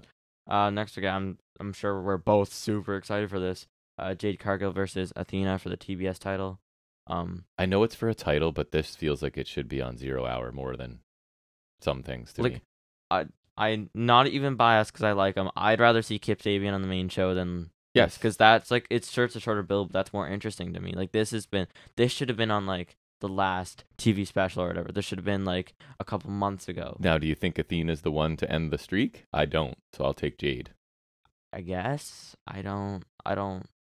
I'll just take Cargo because I'm not super confident in Athena because it's like everything in the women's division is so underdeveloped. It's hard to really. If this was done sooner, I see. totally would have thought it would be Athena because like it just felt like she was hot. She was coming in like to beat Same Cargo. when she first But came. it's I'm just like, kind of fizzled out. right. So it's like doesn't even matter anymore. when she first came, I was like, okay, she's the one because I like her in ring. We can build her to be the one to. But now it's just been too long. It's been kind of and just not that hot of anything. It feels like by this time, if that's what would happen, like this should have been like the third match they've and had. we should have seen more of Athena too, doing cooler I stuff. don't even remember the last thing she's done. She's just been who was she always with? Was it Statlander before she got You hurt? remember they did those stupid promos that we hated Right. a lot? Yeah. So I mean, there's just not a lot there to this feud, to be honest. Mm-hmm. So that match I hope is kind of short. Like yeah, Jade wins in like 7 minutes or something. yeah, that's perfect. Seems to make sense. There's so many matches on here; they can't all be 20 minutes. So next we have the Casino Ladder match, which is Claudio Castagnoli, Wheeler Yuta, Rey Fenix, Penta El Zero Miedo, Andrade El Idolo, Rouge, Dante Martin, and the Joker. So first, we're gonna run through who do you think the Joker is and who do you MJF. think wins. I agree. And I he think it's wins. MJF. And he wins. Yeah. Who else could it even be? Like, I don't know. And because part of me thinking it's MJF is because they haven't spoken about MJF since he was gone, and they really haven't talked much about this Joker either. Like they What if it's barely like- mention it. yeah. And what So I if think it's- they just want it to be like, boom. here he is. Yeah. And like, cause like the way he went out, like, what if it's like they throw out a red herring, like someone comes out and then MJF just takes the spot, like it's not even Yeah. supposed to happen. Because who out of the rest of the card of that lineup, it looks Claudio. like they're going to get a championship match. Claudio. I don't see that even for him yet. I mean, they could put him in there. Like, it doesn't have to be like a full program. But like 'cause it's everybody just else, do you see them having a legit title opportunity? Not Andrade. really. Maybe. Rouge. But I don't think either of them, the way they've been currently built, I No. think they're both main eventers, but not right now. So I think it's MJF and he wins. But Mhm. I like to see like someone like on the roster is like solid. Like someone comes out like someone people like, but like who's on the roster? I'm trying to like, think who else has been out injured that could be back. It can't be Cole yet, right? Darius Martin. Adam Cole. Yeah. I'd like that. Yeah, but I don't think so. I think No, it's I don't MJF. It's MJF, yeah. Next we have Elite versus Dark Order, which does include Hangman for in the trios title tournament final. That match. Has to be the Elite. It does. Even if it's Hangman, I don't think it's ever not the Elite. It is the Elite. It and was always going to be the Elite. Super fun. I mean, they were reporting that the trios belts were coming so that Omega could have them, right? So unless that's all a work to I'd be swerve a us, which I little don't think so. pleasantly surprised if Hangman did get him, but Yeah. I think it was always going to be the Elite. Yeah. So it's the Elite. I This think so should be too. sweet though. This is probably one of the things I'm looking forward to most. Yep. So I'm almost feeling like something happens and Hangman and Dark Order start to have issues. I'm wondering if there's hope like not, 'cause, a like, Dark Hangman coming. I don't know. I don't know why I feel it, but Hmm. we'll see. Maybe he turns on the dark. I don't know. I don't like that. I like the whole, and I don't think that's something that needs to split. Given how Dark Order is, like I don't know if you should do that. I don't either, but I don't know why I feel like there's a chance it happens. You reunite the Elite full force as a 4-man Uh, unit thing. Maybe. I guess you could. I thought that's what you're talking about. No, I'm just saying that, I mean, if he's turning heel, I feel like that makes sense. yeah, I don't think he immediately has to go back to the Elite, but I don't know. I just feel something maybe shifting with Hangman. We'll Mhm. see. Could be totally misreading everything, but Mhm. we'll see. Next we have tag titles. Lee and Swerve Strickland versus the Acclaimed. Could be solid. It's not like the most high profile It is tag not. match. Really, even though I like both teams, Yeah, it's just like I think this. I think it'll be good. This but feels like like 0 hour material too. Just because we talk about it every week, those belts are not being elevated because the best team in the world that's in your company doesn't have them. yeah. It doesn't make sense. To me. I think it could be good, but it's just not like super high profile. I think Swerve and Lee retain. I I don't see agree. the Acclaim getting him yet. I've seen some people think they might, but I don't Like, see it yet. If you're trying to appeal to someone like me, you have to build up Swerve and Lee's credibility because I'm already saying like they don't feel like And I want to like them because I like them a lot. right, but- me too. So they need a win here to start convincing me that yes, they're the tag team that should have Yeah. these belts. Next, Baker, Sheeta, Hater Storm for the interim women's title. I'm going for my heart, and I'm gonna go Hater because I want That's Hater to dumb. win. And I think like I think she would be solid, but I don't think that'll happen. And I think it's a safe time to try it, right? It's interim champion. Put it on her. See how it goes. You don't like it? She loses to Thunder Rosa easy when Rosa's back. I don't know. Yeah, I think Rosa's out for Desmond. I also think because they were going to give the title to Storm anyways, so this is like, yes. You give the interim title to Storm, then you have Thunderstorm face off. That is the easy move, So right? I'm taking Storm. Just makes more sense. Yep. Danielson versus Jericho. I'll take Danielson. I don't want to pick against Danielson, to be honest. And I'm taking Danielson too because I think like pro wrestling beats sports entertainment. Jericho tries to cheat, and then Garcia kind of gets involved and like maybe like finally turns. Yeah. And Danielson picks up the win. Or Garcia has already made his decision and is stringing Jericho along to screw him over. Something along those lines. Yeah. Yep, I agree. So I would take Danielson. I think we're both saying the same thing. Danielson wins, and the Garcia thing shifts to whatever's where it's going. Yeah, which is weird because next week he's facing Yuta again. Right. But that's all right. I mean, like that could be like his initiation. Well, exactly. Blackpool Combat Club are set up as a group that they would do that. They would have a fight between each other just for the sake of. Yeah, I mean Yuta ran through ran the gauntlet. So and like I feel like it could be like that maybe that's. Yuta's gatekeeping the Yuta's tasked with initiating Garcia. So I could see that being the case. Mm-hmm. So lastly, Moxley versus Punk 2. I'm torn here. I mean, I'm taking Punk just because I think that's what's happening here. Again, I don't see CM Punk losing two high-profile matches in a row. I don't think Tony Khan wants to deal with CM Punk. All right, nice point to add, right? I don't think you want to deal with CM Punk losing two matches, the second being on a pay-per-view in his hometown for the title. Yeah, on one hand, I absolutely think it's Punk because it's the same thought process. You get one you can pick with your heart. I picked Hater with my heart, so if you want to just, But on the other hand, like Mox killed it in his inner run. He did.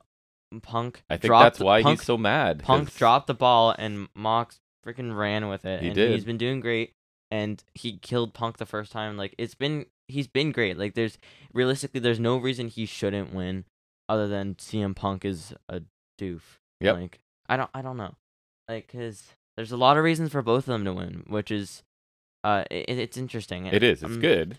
I'm gonna go on a limb. I'm gonna take Mox. I'm gonna believe in my boy this time because I didn't last time, and he proved everyone wrong. And Punk can freaking suck it. He doesn't always have to win in his hometown. Like that's I mean WWE always has people lose in their hometown. So like Punk's lost in Chicago a bunch of times, I'm sure. So he can just take it. And if he's gonna cry, I don't really care. So I'm gonna take Moxley, and Moxley's gonna get his moment, and he's gonna have a big boy run again, and he'll face MJF. And maybe MJF. I don't know. Maybe MJF will come out again and screw Punk over, so Punk doesn't have the title. Yeah, I don't. We could hope for that. Something. Punk cannot win because I don't want him to. All right. Well, we'll see. And that's it, right, for Previewpalooza? Mm-hmm. All right. So we'll move back into talking about some of this week's wrestling, whatever we happened to see that we liked and didn't like in our segment called Highspots and Restholds.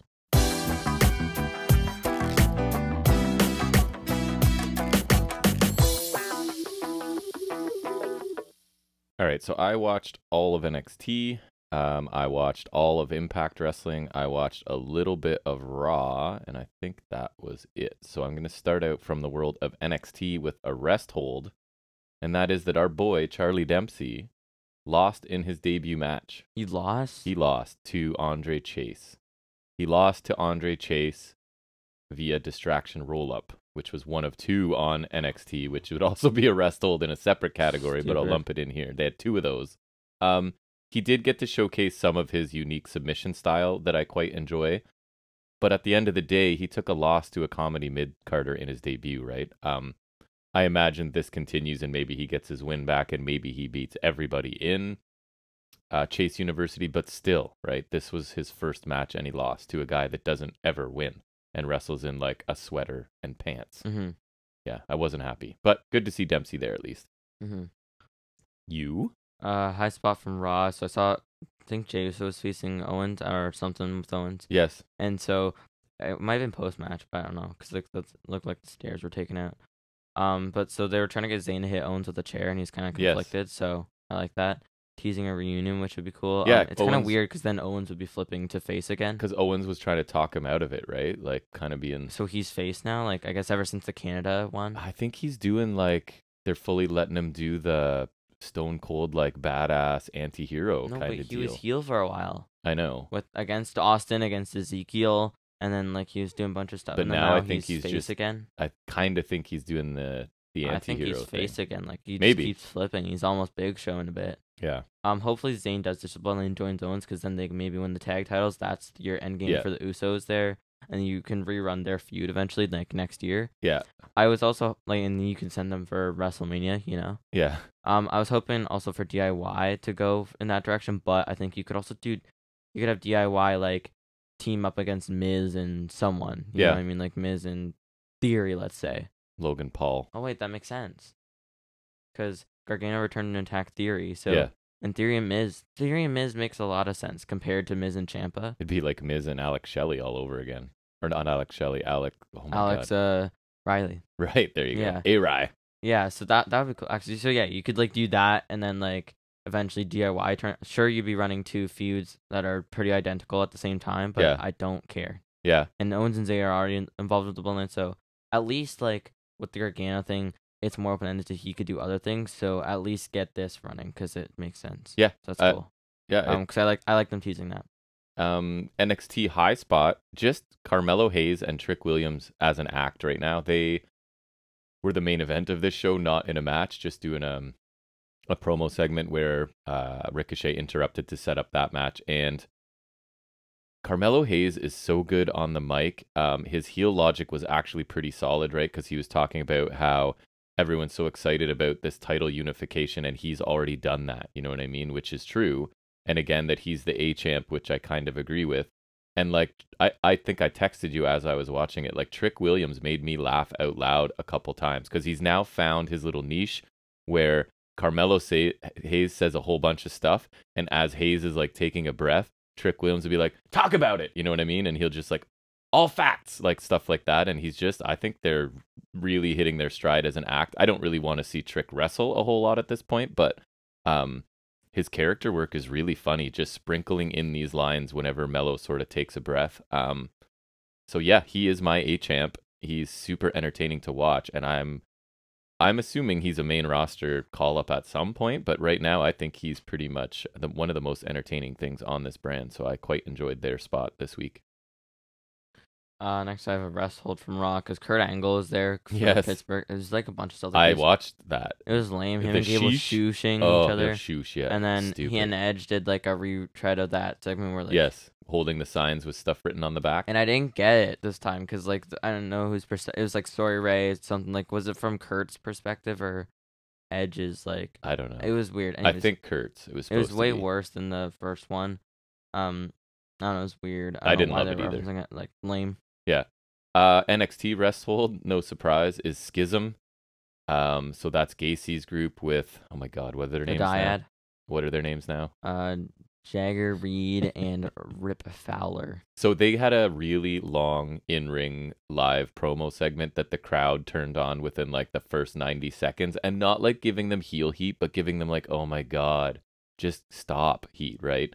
It's a super obvious, like they're trying to recruit Grimes, and it ends exactly how you know it's going to. You know Grimes isn't going to join them, right? It was just predictable and bad and long, and basically at this point being in an angle with Gacy is pretty much death, right? Because that whole run with Braun Breaker was terrible.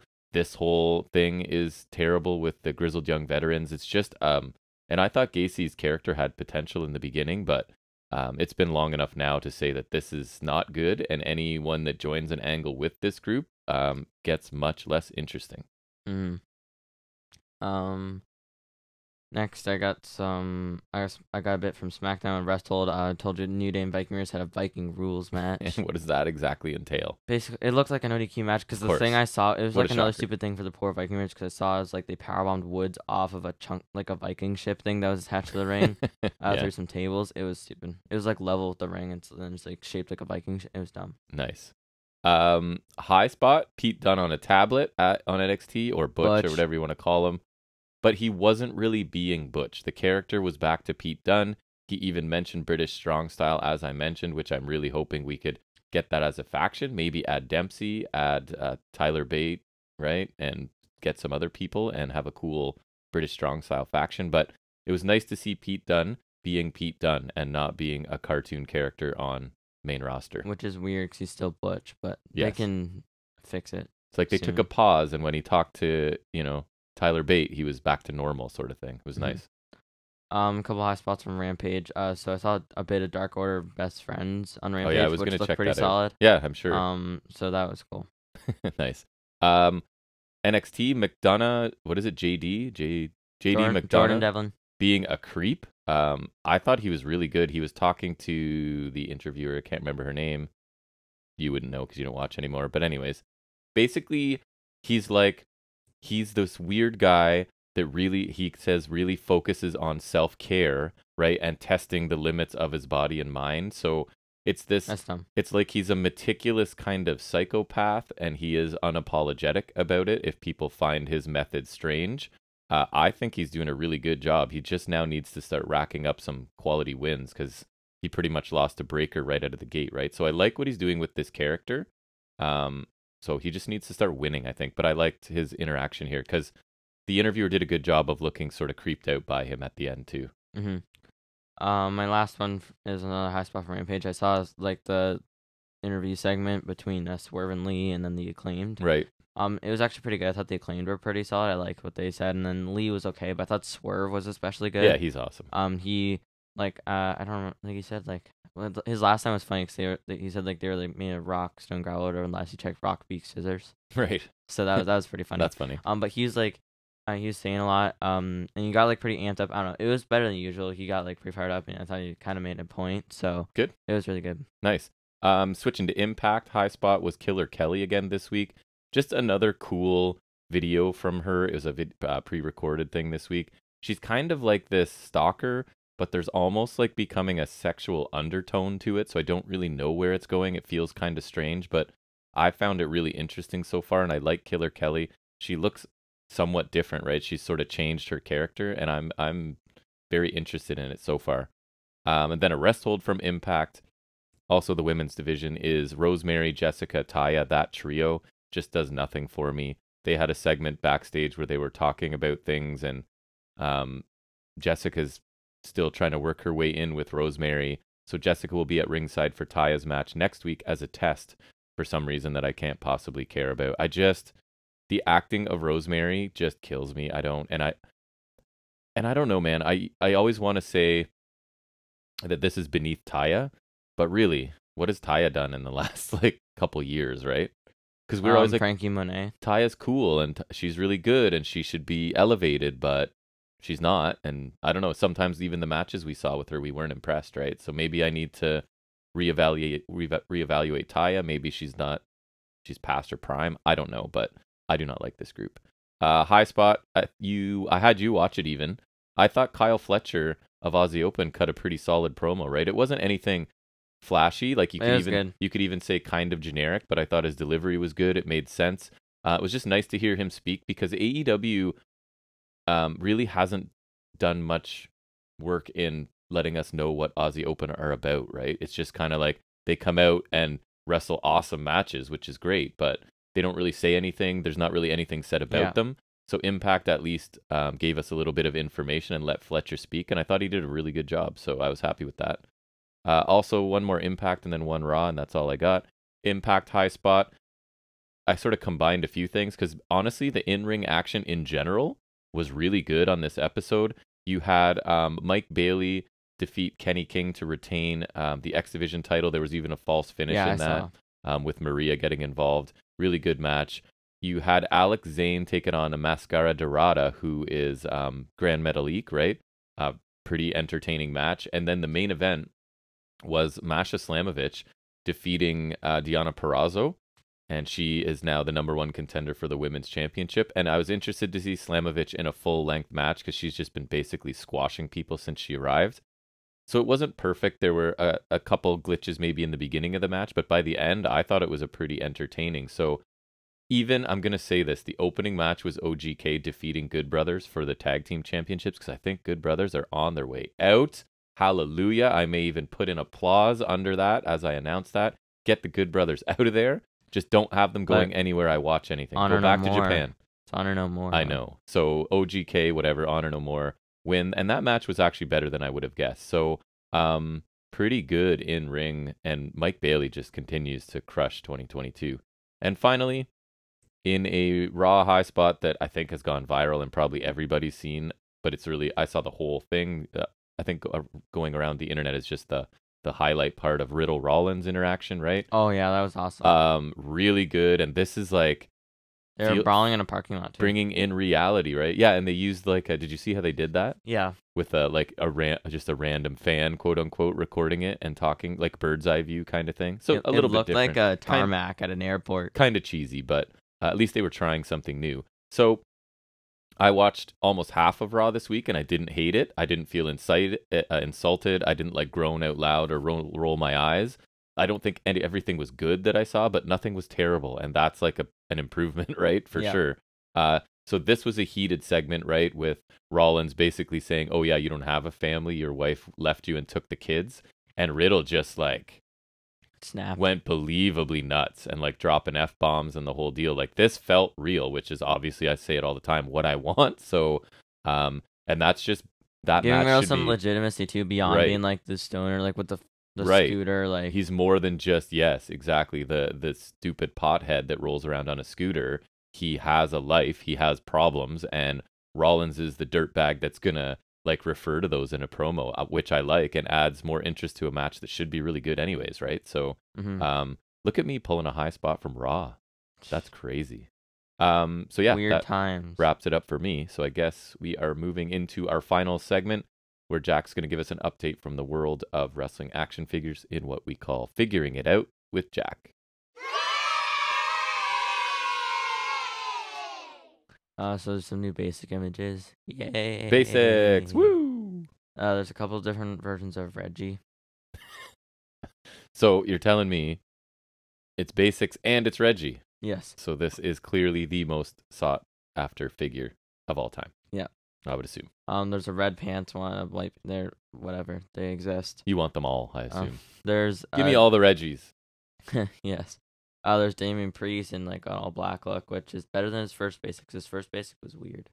He has some cool gear. He's not that interesting as a performer right now, but he has a cool look. I'll give him that. This one's pretty plain, but it's all right. Yeah. Then we have Braun Breaker, his first one. Oh, nice. It's the black singlet that just says Breaker on the front. So yeah. It's real exciting. Not one of his better outfits. No, but it's a simple one for a basic.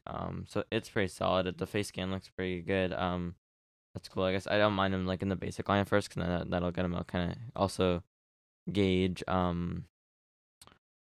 the interest in him, I guess. Like, if you want to put him in the elite line. Yeah. I don't mind debuting him there. Then Brock Lesnar with his current look. It's just like the beard scan with like a smiling beard scan with the. Was it Brock Lesnar or is it Parker Boudreaux? Can you even tell? Or I'm pretty sure it's Brock Lesnar.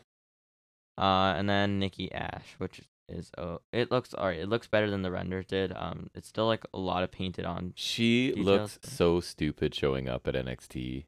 Like, especially when she's like coming with Dewdrop, who is not playing some sort of cartoon character. Yeah, and now she's heel. Like, I don't understand how bizarre. That works. It didn't work for me. Almost a supervillain. Them showing up, I guess, yeah. And then we have the 2-packs. So we got like mock images and loose images. So there's the Roman Reigns and Cena from SummerSlam last year, and so the Reigns actually has it's weird. The right gauntlet, the gold gauntlet, is like a sculpted gauntlet like that you can take off like the elite one. Yeah. But then his black gauntlet on his his left wrist is painted on. So it's like they did a half basic. Got lazy on one. Wait, right, and like usually on the basics they just paint both on. So honestly, like you're gonna paint it on if you're not gonna like make up your mind. Commit. And it's also not a shiny gold. Anyways, and the Cena looks okay. I don't love the head scan, but it's alright. And you get the Universal title, which they've redesigned the faceplate. Like, it's the same mold, but they painted it better to look, for me, to, like, it looks more like the real title. Like, if, I don't know, just, they, like, I don't know, this paint in there. Like, it just looks better. Looks good.